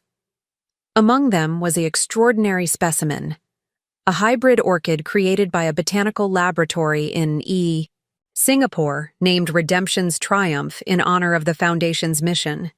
As I examined the unique bloom, Cordelia joined me, now Dr. Cordelia Thorne, having completed her doctorate with a groundbreaking thesis on orchid conservation. We're mapping the genome of endangered species, she explained excitedly. But more than that, we're documenting how traditional communities have preserved these plants through generations of careful stewardship. Sounds like the Foundation's work, I observed, preserving valuable assets while respecting their origins. She smiled. I learned from the best. You've taught me that conservation isn't just about protecting what exists. It's about creating conditions for new growth. That evening, Thorne arrived for our weekly dinner, accompanied by his partner Sarah, a former prosecutor who now worked with the Foundation's legal team. As we gathered around the table that had witnessed so much betrayal and reconciliation, I marveled at how different these family meals had become. The conversation flowed easily, touching on the Foundation's latest initiatives, Cordelia's research, Thorne's expanding youth program. Sarah shared stories from her work protecting elderly clients from financial exploitation. There was laughter, debate, and genuine warmth, elements that had been absent from family gatherings for so many years. After dinner, as the younger generation cleared the table, I stepped out to my greenhouse for a moment of solitude. The orchids glowed softly under the evening lights, each one a testament to patience and possibility. My phone chimed with a message from an unknown number. This is Victoria Zhao writing from prison. I have information about other families targeted by our conspiracy. Perhaps it's time to make amends. I stared at the message, weighing the sincerity against the source. Trust, once shattered, was not easily rebuilt. But if my journey had taught me anything, it was that redemption could bloom in the most unlikely places, given the right conditions and careful tending. I typed back, "I'm listening." The investigation that followed Victoria's cooperation uncovered a network of financial predators targeting wealthy families across Asia. Working with international law enforcement, we helped recover millions in stolen assets and prevented countless future crimes. Victoria's testimony proved crucial in securing convictions, though I never forgot that her cooperation came only after her empire had crumbled. 5 years after the original betrayal, Cressida was granted early parole based on her work with the Foundation and cooperation in ongoing investigations. Her release coincided with the 10th anniversary gala of the Dimitri Vance Foundation, held at Wild Rose Manor. The guest list included beneficiaries, volunteers, law enforcement partners, and reformed offenders who now worked in financial crime prevention. As guests arrived, I stood in my greenhouse, gathering strength from my orchids. Cressida would attend, her first visit home since her arrest. The morning had brought a small package from her, a hand-carved wooden box containing detailed plans for a legal aid clinic serving elderly victims of financial abuse. The gala showcased the Foundation's evolution from a personal mission to an international movement. Video testimonials played throughout the evening, featuring people whose lives had been transformed by our work. Awards were presented to exceptional volunteers and partner organizations. Thorne delivered a keynote address about the intersection of business ethics and social responsibility. When Cressida entered, the room fell silent. She looked different, humbled, her designer clothes replaced by simple attire, her expression uncertain. I watched from across the room as Thorne approached her, the two siblings who had once plotted together, now standing on opposite sides of redemption's journey. Their conversation was brief but significant. Thorne extended his hand.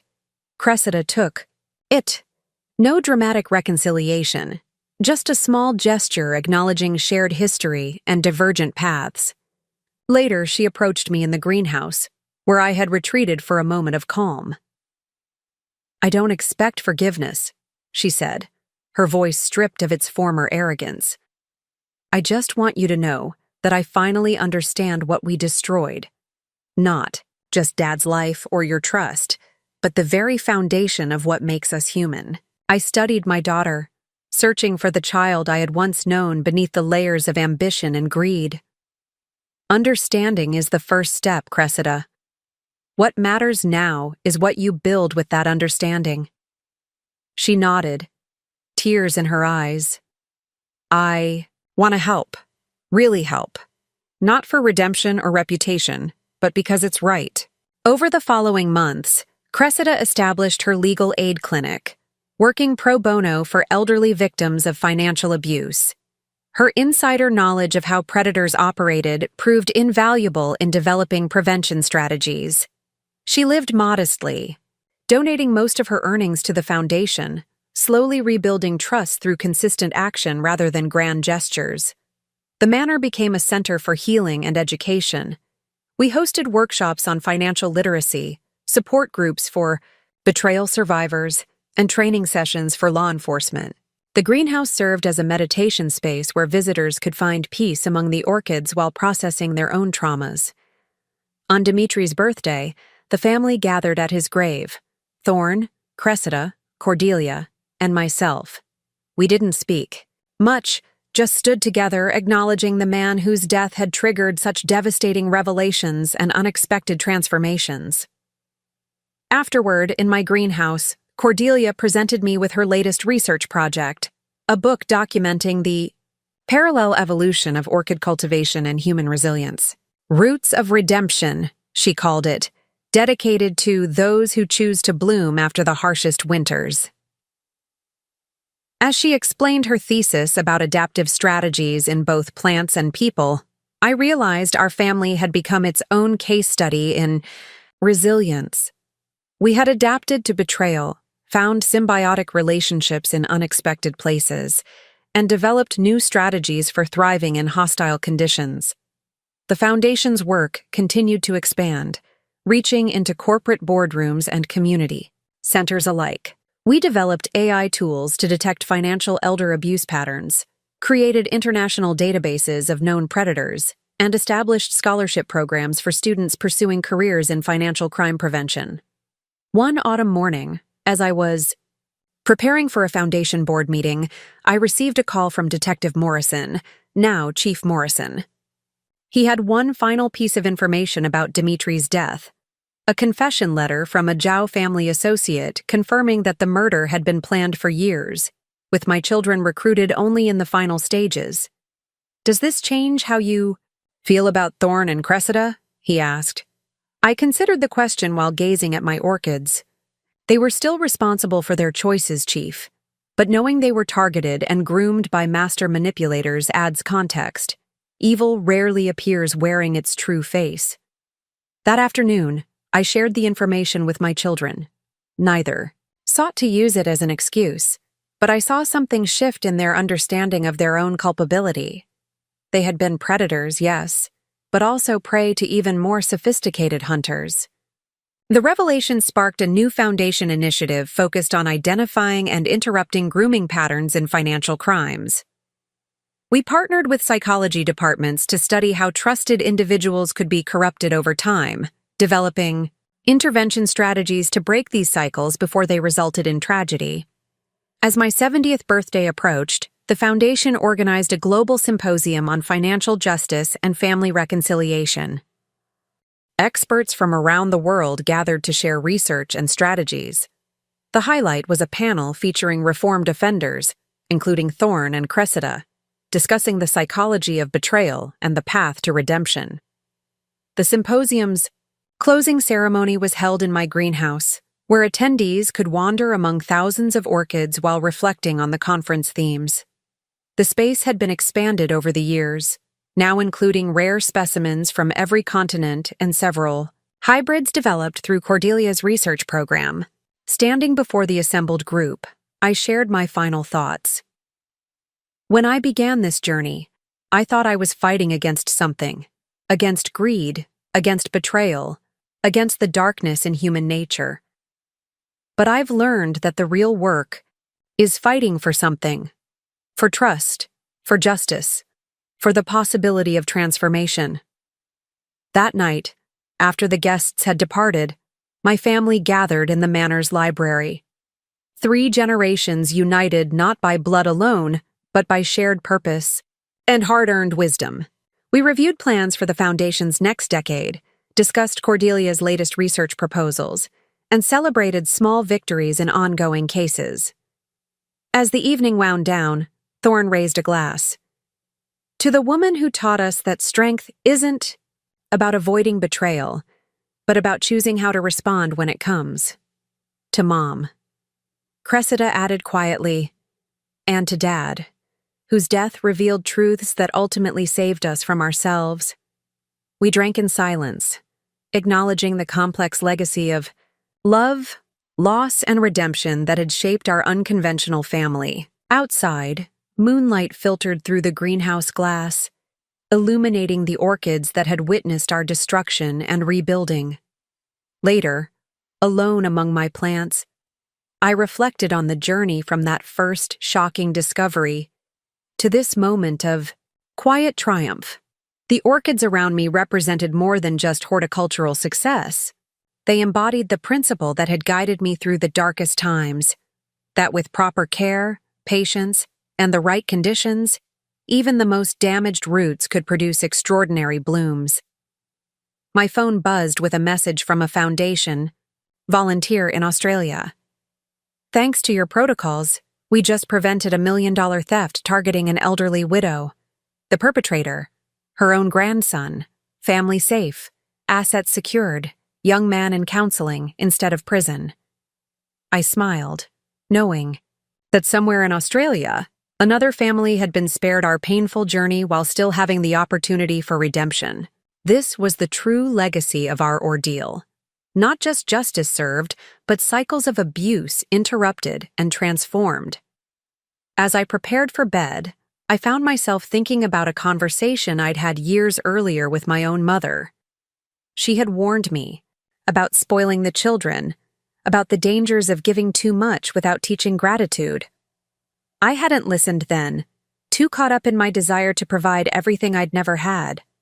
Now I understood that true inheritance wasn't about money or property. It was about values, resilience, and the wisdom to know that love sometimes requires the hardest choices. My children had learned this lesson through loss and consequence. Future generations, through our foundation's work, might learn it through education and example. The next morning brought news that would have devastated me years earlier, but now filled me with quiet pride. Cressida had been offered a prestigious position with an international law firm specializing in corporate ethics. The hiring committee had been impressed not just by her legal expertise, but by her profound understanding of how good people could make terrible choices. During our weekly video call, she shared her decision to accept the position, but donate half her salary to establishing foundation chapters in developing countries. "It's not about the money anymore, Mom. It's about preventing other families from experiencing what we did." That afternoon, I walked through my greenhouse with Cordelia, now pregnant with her first child. We discussed names, nursery designs, and the values she hoped to instill in the next generation. As she spoke about teaching her child the difference between privilege and entitlement, I felt the cycle of healing complete itself. "Sometimes I wonder if things could have been different," she mused, hand resting on her growing belly. "If you hadn't discovered their plan, would they have gone through with it?" I paused beside a dendrobium I had named Second Chances, its purple blooms vibrant against glossy leaves. "The capacity for both good and evil exists in everyone, dear. What matters is which one we feed. Your father and aunt fed their greed until it consumed them. Now they're learning to nourish something better." That evening, as sunset painted the sky in shades of coral and gold, I hosted a dinner for local foundation volunteers. The conversation ranged from case studies to gardening tips, legal strategies to grandparenting advice.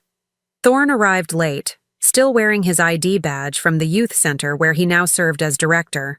"Sorry I'm late," he apologized, kissing my cheek. "We had a breakthrough with one of our most challenging students today. Turns out his father had been pressuring him to help scam his grandmother out of her pension. The kid came to us for help, instead." I felt a surge of pride as he shared how they'd intervened, protecting both the grandmother and the teenager from a cycle of exploitation. This was the true measure of our success, not just the millions recovered or the criminals prosecuted, but the future betrayals prevented, the families kept whole. After the volunteers left, Thorne and I sat in the conservatory, discussing an invitation he'd received to speak at an international conference on restorative justice. "It still feels strange sometimes," he admitted. "Using my worst mistakes to help others avoid the same path." "That's exactly why your voice matters," I assured him. "Theory is important, but lived experience carries a weight that can't be replicated. Your story proves that redemption is possible without minimizing the harm caused." The next week brought a surprise visitor. A young woman appeared at my door, clutching a folder of legal documents and fighting back tears. Her name was Elena, and she had discovered her husband and brother-in-law plotting to have her declared mentally incompetent to seize her inheritance. "I found your foundation online," she explained, sitting in my kitchen as I poured tea.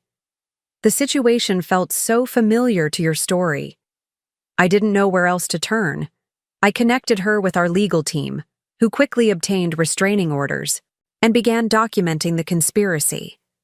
Within days, we had uncovered evidence of forged medical documents and fraudulent power of attorney papers.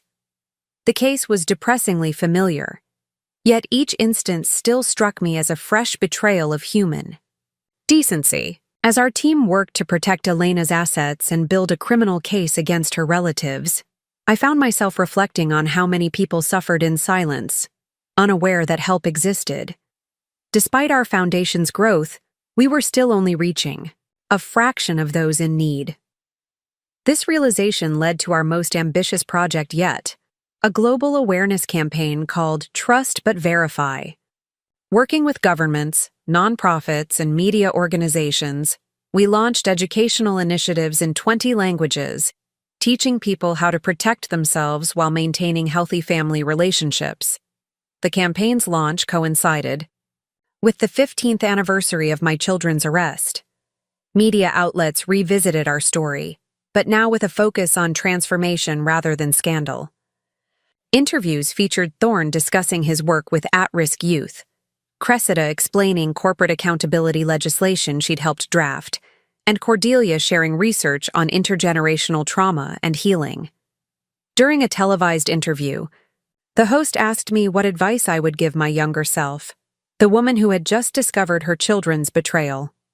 The letter arrived on a Tuesday morning, delivered by courier to Wildrose Manor. The envelope bore the official seal of the Singapore Ministry of Justice, its weight suggesting multiple pages of legal documentation. As I signed for the package, my mind raced with possibilities, none of them particularly welcome. My experience with official documents had taught me that they rarely brought good news. In my study, surrounded by framed photographs of foundation, milestones, and botanical awards, I carefully opened the envelope. The first page made my hands tremble. Estate of Victoria Zhao. Posthumous confession and restitution. Victoria had died in prison 3 weeks earlier, a fact that had made international headlines given her family's notorious fall from grace. What I hadn't expected was that her final act would be reaching out to me. The confession ran to 20 pages, meticulously detailing every aspect of the conspiracy that had claimed my husband's life and nearly destroyed my family. But it was the final section that left me breathless. Victoria had left her entire remaining estate, some $30 million hidden in various international accounts, to the Dimitri Vance Foundation, with specific instructions that it be used to help families affected by corporate fraud and exploitation. I set the documents aside and walked to my greenhouse, seeking solace among my orchids. The Vanda coerulea I'd been nurturing for months had finally bloomed, its rare blue petals a reminder that beauty could emerge from the most challenging conditions. As I studied its delicate form, my phone rang. The caller ID showed Harrison Blackthorne, my attorney who had guided us through the darkest days of the criminal proceedings. "I assume you've received the package from Singapore," he said, without preamble. "We need to discuss the implications. This could reopen several closed cases." Within hours, my study had transformed into a war room. Harrison arrived with 3 associates, Nora Blackwood brought forensic accountants, and Detective Morrison, now retired but still consulting on financial crimes, joined via video call. The confession named names, exposed previously unknown shell corporations, and revealed a network of corruption that extended into several governments. "This is bigger than we imagined," Morrison said, his face grave on the screen. "Victoria's confession implicates at least a dozen other prominent families in similar schemes. We're looking at an international conspiracy targeting wealthy, elderly individuals." The ethical implications were staggering. Victoria's money was tainted, earned through murder and exploitation. Yet her detailed confession could help bring justice to countless victims and prevent future crimes. As we debated how to proceed, Cordelia arrived with her characteristic timing, her presence immediately shifting the room's energy. "You're considering whether to accept blood money," she observed, setting down her research materials. "But isn't the real question what we can transform it into?" Her words echoed something I'd told her years ago about our family's redemption. Money itself was neutral. Its moral weight came from how it was earned and how it was used. Victoria's confession offered us the tools to dismantle an entire network of predators. The funds she left could support that mission. Over the next several weeks, I worked with our legal team to carefully document every revelation in Victoria's confession. We created detailed flowcharts tracking the movement of money through offshore accounts, identified patterns in how targets were selected and groomed, and compiled evidence that could be used in multiple jurisdictions. The media attention was instant and intense. Reporters camped outside the manor, their satellite trucks lining our quiet street. I gave one press conference, carefully scripted to focus on the victims rather than the sensational details of the conspiracy. Victoria Zhao's confession reveals a systematic assault on family trust, I told the assembled journalists. While we cannot undo the harm caused, we can ensure that these revelations lead to meaningful change in how financial crimes are investigated and prosecuted. The international response was swift. Law enforcement agencies from 15 countries formed a joint task force codenamed Operation Bloodline, dedicated to investigating the networks exposed in Victoria's confession. Our foundation provided expert consultation, drawing on our years of experience with similar cases. During this period, I received an unexpected visitor. Maylene Zhao, Victoria's daughter, appeared at my door one rainy afternoon. She was nothing like her mother, soft-spoken, dressed simply, her eyes carrying a weight of shame that seemed to age her beyond her 30 years. "I need you to know that I knew nothing," she said, declining my offer of tea. "But ignorance doesn't absolve me. I benefited from my family's crimes even if I didn't participate in them." We talked for hours in my greenhouse, surrounded by orchids that seemed to listen to our conversation. Maylene was a pediatrician who had distanced herself from the family business years ago, sensing something corrupt at its core but never imagining the full scope of their crimes. She had spent the weeks since her mother's death grappling with her inheritance of shame. "I want to help," she said finally. "Not just with money, but with my time, my skills. There must be some way I can make amends." Her sincerity reminded me of Thorne's early attempts at redemption. I suggested she start by volunteering at our foundation's free clinics, where elderly victims of financial abuse often needed basic medical care they could no longer afford. The symbolism wasn't lost on either of us, a Zhao helping to heal the wounds her family had inflicted. The foundation's work expanded dramatically with the infusion of Victoria's funds. We established satellite offices in Singapore, Hong Kong, and London, following the trail of the conspiracy. Each new location allowed us to reach more victims and train more professionals in recognizing the signs of elder financial abuse.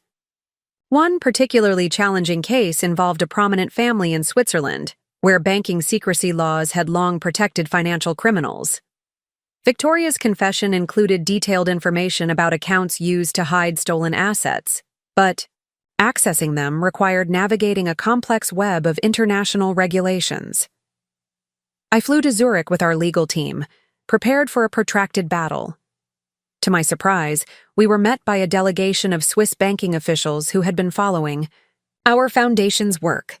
The recent scandals had damaged Switzerland's reputation as a financial haven, and they were eager to demonstrate their commitment to transparency and justice. "Your foundation has shown that it's possible to fight financial crime without destroying the legitimate privacy rights of honest citizens," the lead official explained.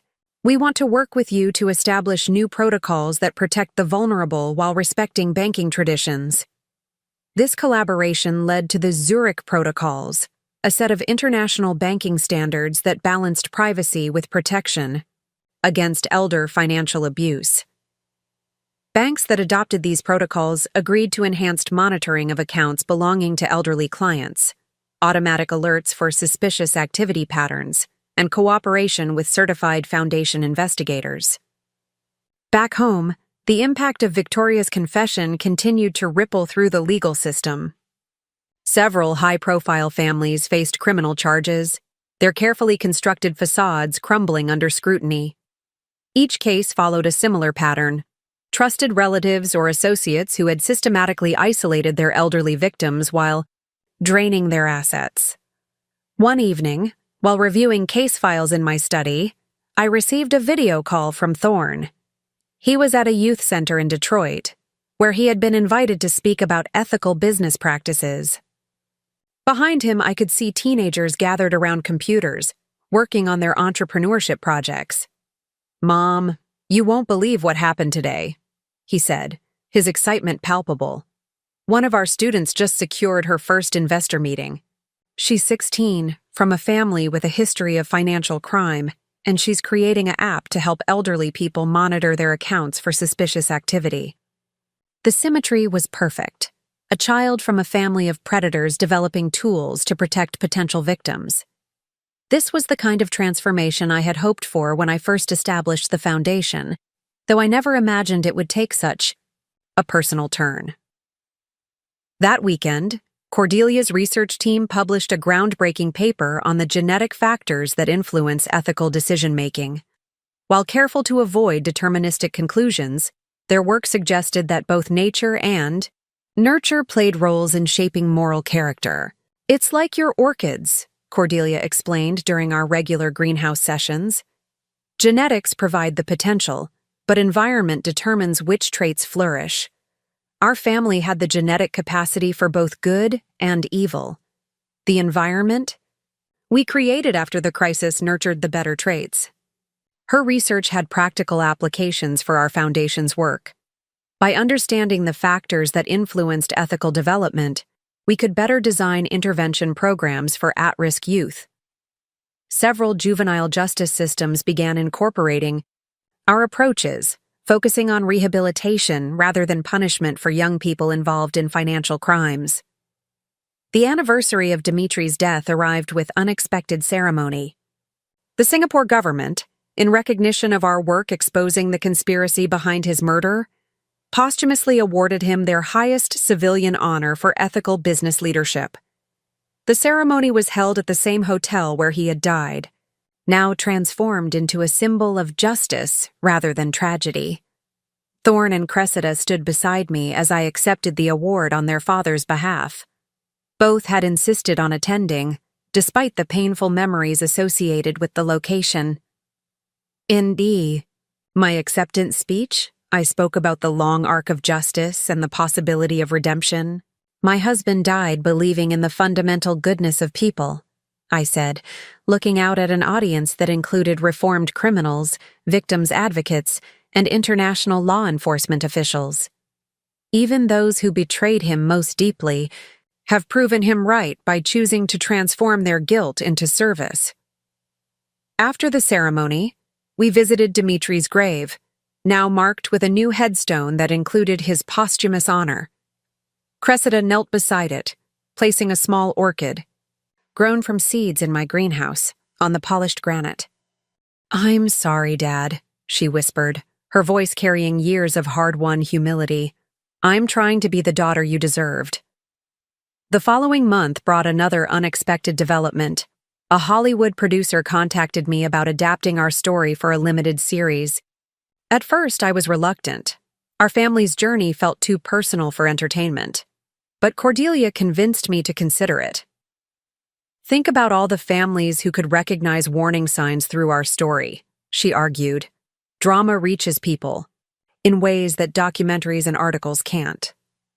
We negotiated carefully, insisting on accuracy and respect for all involved, including the perpetrators who had shown genuine remorse. The production company agreed to donate a percentage of profits to the foundation and to consult with us on every script. During the filming, I spent time on set, watching actors recreate the most painful moments of my life. It was surreal seeing someone else deliver the words I had spoken when I discovered my children's betrayal. But the young actress playing Cordelia captured something essential, the hope that had sustained us through the darkest times. The series premiered to critical acclaim and sparked a global conversation about family, trust, and redemption. Viewership was highest in countries where elder financial abuse was rarely discussed openly. We received thousands of emails from people who recognized their own situations in our story and reached out for help.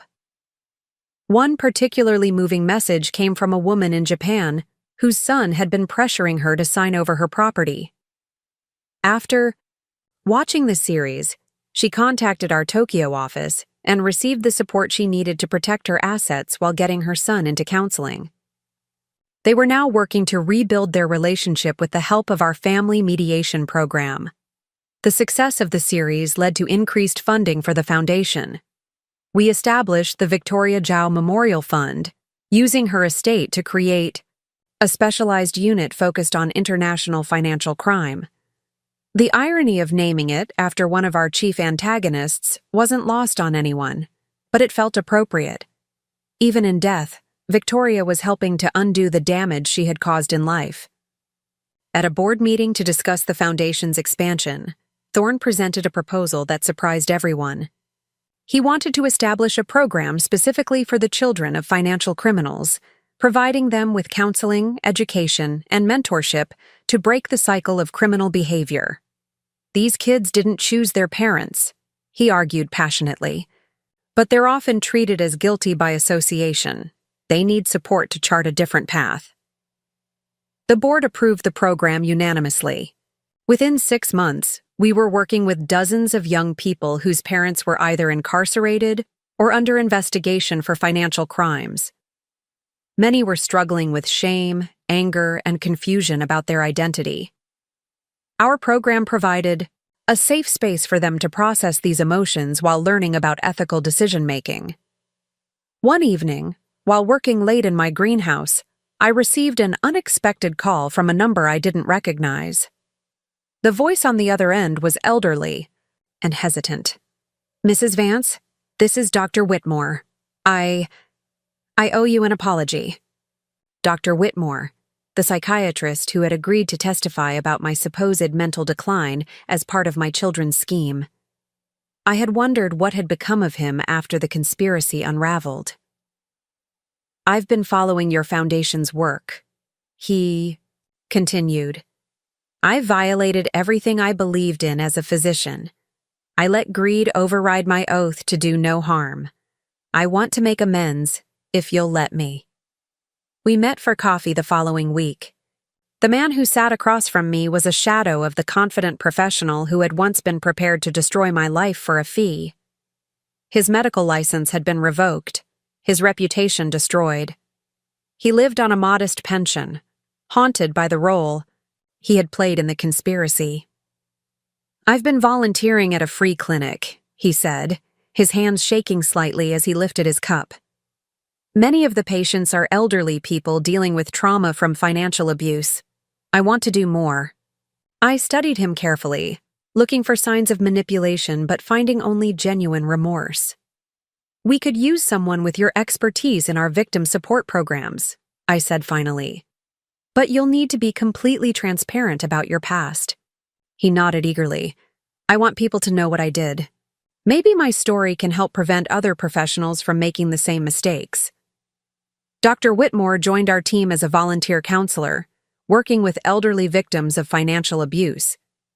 His understanding of how medical professionals could be corrupted made him particularly effective at identifying cases where doctors had been co-opted into schemes against their patients. Several cases were resolved thanks to his insights. The Foundation's 10th anniversary celebration was held at the United Nations headquarters in New York. We had been invited to present our model for combating elder financial abuse to the General Assembly. As I stood at the podium where World leaders had addressed global crises, I reflected on how far we had come from that morning when I discovered my children's betrayal. Financial abuse of the elderly is not just a crime against individuals, I told the assembled delegates. It's an assault on the wisdom and dignity of our elders, the very foundation upon which civilized societies are built. When we allow the vulnerable to be exploited, we corrode the bonds of trust that hold communities together. After my speech, I was approached by delegates from several developing nations where elder abuse was endemic but rarely addressed. They wanted to establish foundation chapters in their countries, adapting our model to local cultures and legal systems. Within a year, we had expanded to 6 new countries, each bringing unique challenges and insights to our work. In India, we discovered patterns of daughters-in-law systematically abusing their husbands' parents. exploiting traditional family hierarchies. Our Delhi office developed specialized programs that respected cultural norms while protecting elderly rights. In Brazil, we uncovered schemes targeting retirees through false religious organizations. Our São Paulo team worked with legitimate faith leaders to educate congregations about financial exploitation. Back home, the Foundation's success had transformed Ravenscroft Harbor into a center for financial crime research and prevention. The old courthouse had been converted into our international headquarters, its courtrooms now serving as training facilities for law enforcement and financial professionals from around the world. One morning, while teaching a class on detecting early warning signs of elder abuse, I noticed a familiar face in the back row. Marina Santos, the prosecutor who had secured convictions against my children, had retired from government service to join our faculty full-time. "I spent my career putting criminals in prison," she explained during a break. "Now I want to prevent crimes before they happen. Your foundation showed me that's possible." The Foundation's educational programs expanded beyond professional training. We developed curricula for schools, teaching children about financial literacy and ethical decision-making. Thorne led this initiative, drawing on his experience with at-risk youth to create engaging, age-appropriate materials. During a pilot program at a local elementary school, I watched him teach a group of fifth graders about the difference between wants and needs, using examples from his own journey from greed to service. The children were captivated, asking questions that revealed a natural understanding of fairness and justice that many adults had lost along the way. "Kids get it," Thorne told me afterward.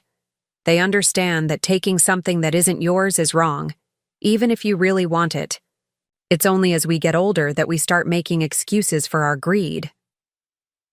That evening, I received a call from Cressida, who was in Geneva presenting a paper on international financial crime legislation. Her work had gained recognition in legal circles, though she always credited her insights to her unique perspective as a reformed perpetrator. "Mom, you'll never guess who I ran into at the conference," she said, excitement in her voice. "Mei Lin Zhao. She's doing incredible work with medical professionals, teaching them to recognize signs of elder abuse in their patients." The interconnections continued to multiply. Children of victims found healing through our programs, reformed criminals dedicated their lives to prevention. Professionals who had enabled abuse worked to expose and stop it. Each person touched by our work became part of an expanding network of protection and redemption. On my 75th birthday, my family surprised me with a celebration in the greenhouse. 3 generations gathered among the orchids, including Cordelia's young twins who had inherited their mother's love of botany. As I watched them carefully water the seedlings they had planted, I felt the continuity of our mission. "Grandma Tess," asked the older twin, a serious girl named Flora, "why do orchids take so long to grow?" I knelt beside her, touching the eye, tender green shoots. "Because the most beautiful things in life can't be rushed, darling. They need time, patience, and lots of love, just like people who are learning to be better." That night, after everyone had gone home, I walked through my greenhouse one more time. The orchids glowed softly under the moonlight, each one a testament to resilience and transformation. On my desk sat a framed photo from our first Foundation gala, showing Thorne and Cressida in their prison uniforms, participating via video link. Beside it was a recent picture of them addressing the UN together, respected voices in the fight against financial crime. The journey from betrayal to redemption had been longer and more complex than I could have imagined. But as I looked at my flourishing orchids and thought of all the lives touched by our work, I knew that sometimes the greatest gifts come disguised as our deepest wounds. My children had once tried to destroy me for money. In response, I had built something money couldn't buy, a legacy of justice, compassion, and the unwavering belief that people could change.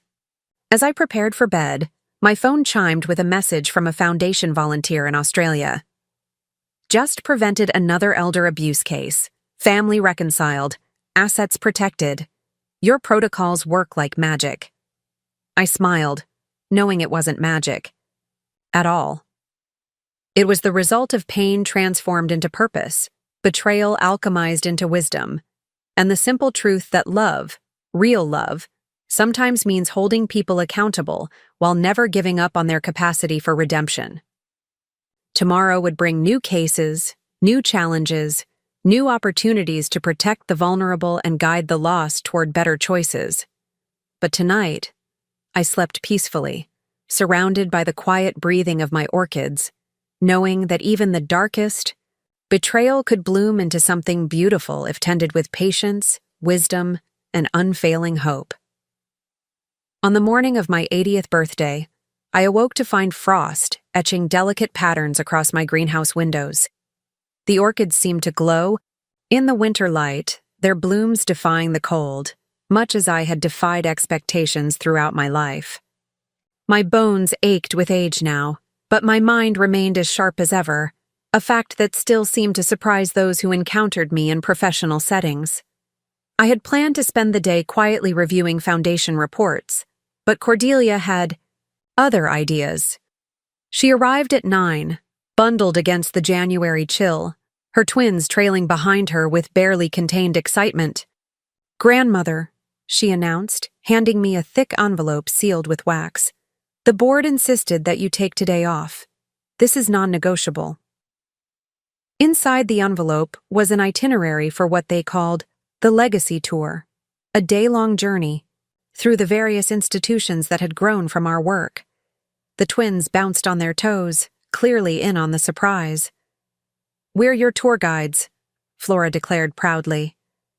Her brother Aiden nodded, adding, "Mom says we know almost as much about the foundation as you do." I changed into a comfortable suit and allowed myself to be escorted to the waiting car. Our first stop was the original foundation building, where staff had gathered in the lobby beneath a banner reading, "20 Years of Transformation." Faces new and familiar beamed as I entered, their applause washing over me like a warm wave. The young receptionist, whose grandmother had been one of our earliest cases, presented me with a leather-bound book. "Letters from those you've helped," she explained. "We've been collecting them for months." As we continued to the expanded headquarters downtown, I leafed through the book, reading messages from around the world. Each story represented a family, saved from the devastation I had experienced, elderly parents protected, predatory relatives held accountable, reconciliations achieved through justice rather than denial. The Educational Center occupied what had once been Ravenscroft Harbor's largest bank, a fitting transformation that never failed to amuse me. Here, thousands of professionals received training each year in detecting and preventing elder financial abuse. The wall of the main lecture hall displayed a quotation from my UN address. "Trust is a privilege to be earned, not a right to be exploited." Director Jensen, a former detective who had worked on similar cases, guided us through classrooms where simulations helped trainees recognize warning signs. "We've cut reported cases by 60% in regions where our graduates work," he noted proudly. "That's thousands of families spared what yours endured." Lunch brought us to the Rehabilitation Center, where those convicted of financial crimes against the elderly could undertake a rigorous program of therapy, education, and restorative justice. The facility operated on principles developed through our experience with Thorn and Cressida, emphasizing accountability without abandoning the possibility of redemption. The dining hall fell silent as I entered, then erupted in applause. These men and women, some still bearing the haunted look of those confronting their darkest actions, had been writing to me for years, sharing their journeys toward understanding the harm they had caused. Seeing them in person, engaged in the difficult work of becoming better than their worst choices, moved me deeply. A middle-aged woman approached, her hands trembling slightly. "Mrs. Vance, I'm Eliza Harmon. I stole from my grandfather. Your program saved my life." She gestured to an elderly gentleman seated nearby. "And gave me back my family. Grandpa is here today to support my graduation next week." I embraced them both, recognizing in their reconciliation the healing that had eluded Cressida for so long. Some wounds were too deep, some betrayals too fundamental to fully mend. Yet others, with proper care and genuine remorse, could become scars that strengthened rather than weakened the tissue of family bonds. The afternoon brought visits to the research institute that Cordelia had established, the legal clinic that bore Dimitri's name, and the youth entrepreneurship center where Thorne taught ethical business practices to teenagers from disadvantaged backgrounds. Each location represented a branch growing from the bitter seed of our family tragedy. As evening approached, the twins directed our driver to the harbor, where a small crowd had gathered on the boardwalk. A canvas-covered structure stood at the center, clearly awaiting unveiling. "The final stop on your legacy tour," Aiden announced grandly. The mayor stepped forward, offering me her arm as we approached the mysterious installation. "Mrs. Vance, when the city council voted on how to recognize your 80th birthday, we wanted something that captured both your personal journey and your global impact." She nodded to Cordelia, who pulled a cord to reveal a stunning bronze sculpture. An elderly woman tending to an orchid, the plant's roots visibly extending downward to form the foundation of a protective structure sheltering multiple generations of a family. "Roots of redemption," the mayor announced. "A permanent reminder that from personal tragedy can grow universal protection." I traced my fingers over the bronze petals, moved beyond words by this public acknowledgement. The sculptor had captured something essential: how cultivation of beauty and justice required the same qualities: patience, vigilance, and unwavering commitment through seasons of dormancy and bloom. The evening ended with a surprise dinner at Wild Rose Manor. As the car approached, I noticed unusual lighting in the greenhouse. Cordelia smiled mysteriously as she led me through the garden path. When the greenhouse doors opened, I gasped. The space had been transformed into a magnificent dining hall, with tables arranged between the orchid displays. Crystal chandeliers hung among the tropical foliage, casting rainbow prisms across the gathered faces. Thorne approached first, embracing me with the careful tenderness he had developed during his redemption journey. Behind him stood his wife Sarah and their adopted daughter Lucia, a former client's granddaughter who had lost her family to the yaw. Same kind of betrayal that had shattered ours. "Happy birthday, Mom," he said, his voice steady with the earned confidence of a man who had rebuilt himself from the foundation up. The guest list reflected the complicated tapestry of our story. Former prosecutors who had secured my children's convictions now sat beside reformed offenders who taught in our programs.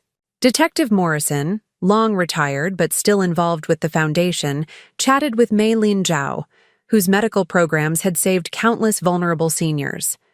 Even Dr. Whitmore was present, his decade of volunteer service having gradually earned him a place in our circle of redemption. He had never sought forgiveness, only the opportunity to balance his moral ledger through consistent service, an approach I had come to respect. The only absence that registered deeply was Cressida's. Though she had built a respected career helping draft international financial protection legislation, our relationship remained formal, bounded by the memory of betrayal too profound to fully transcend. She sent flowers each year on my birthday, and contributed regularly to the Foundation's Legal Resource Center, but maintained the distance she seemed to need. As dinner wound down, Cordelia signaled for attention. "We have one more surprise," she announced, nodding toward the greenhouse entrance. The doors opened to reveal a familiar figure I hadn't seen in person for nearly 5 years. Cressida stood, hesitantly in the doorway, elegant in a simple navy dress, holding a small potted orchid. The room fell silent as she approached the head table. "Mother," she said, her voice carrying the careful control of someone navigating emotionally treacherous terrain. "I wasn't sure if I should come, but I didn't want to miss this milestone." She set the plant before me, a Paphiopedilum fairyanum, one of the rarest orchids in the world, thought extinct until rediscovered in remote Himalayan valleys. The lost orchid, she explained softly.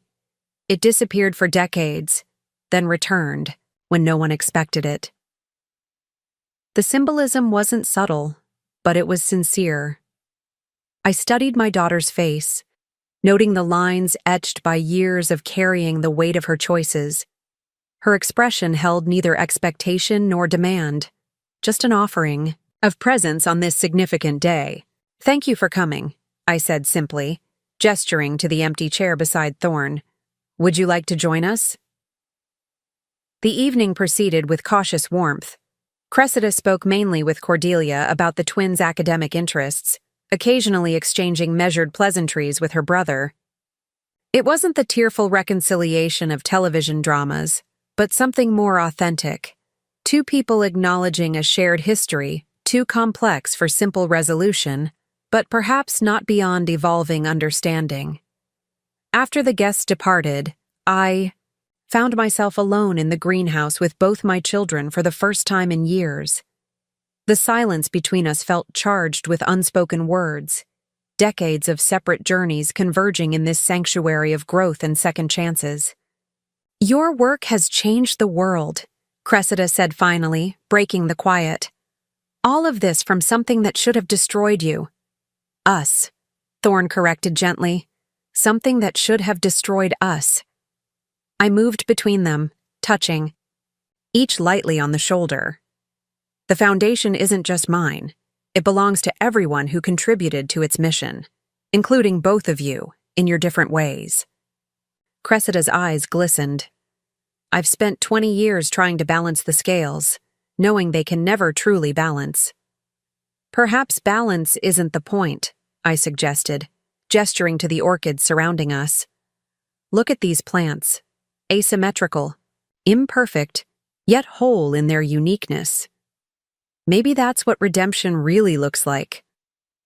We walked together through the greenhouse, pausing beside the dendrobium that had once hidden the recording device revealing their betrayal. It had grown massive over the decades, its blooms cascading in purple profusion. "I never understood why you kept this one," Thorn remarked. "To remember that truth, however painful, allows for authentic growth," I explained. "That sometimes, what appears to destroy us actually reveals what needs to be rebuilt." Before leaving, Cressida hesitated at the door. "I'd like to come to the Foundation's international conference next month, as a speaker, if you'll have me. I've developed a program for law schools on the ethics of elder representation." "I think that would be valuable," I replied, careful not to overstate what this cautious reconnection might mean. After they departed, I returned to my favorite chair in the greenhouse, surrounded by the living testimony of patience rewarded. The journey from betrayal to purpose had not followed a straight line. There had been setbacks, disappointments, moments when forgiveness seemed impossible and justice inadequate. Yet somehow, the broken pieces had reformed into something stronger than what had been shattered. As I prepared for bed that night, I found an envelope that had been slipped under my door, Cressida's handwriting on the front. Inside was not another apology or explanation, but something far more meaningful. Legal documents establishing a scholarship fund for children of incarcerated parents, named for Dimitri. The note attached read simply, "Some debts can never be repaid, but perhaps they can be transformed. Thank you for showing me how." I slept peacefully that night, my dreams filled not with the betrayal that had once defined our family, but with the unexpected growth that had followed. Like my most challenging orchids, we had endured dormancy, trauma, and near death before finding our unique way to bloom again. In the morning, I awoke to find frost patterns on my bedroom windows that resembled delicate orchid petals. Nature's reminder that beauty can emerge from the coldest circumstances if given time, care, and the unwavering belief in possibility. Up next, you've got 2 more standout stories right on your screen. If this one hit the mark, you won't want to pass these up. Just click and check them out.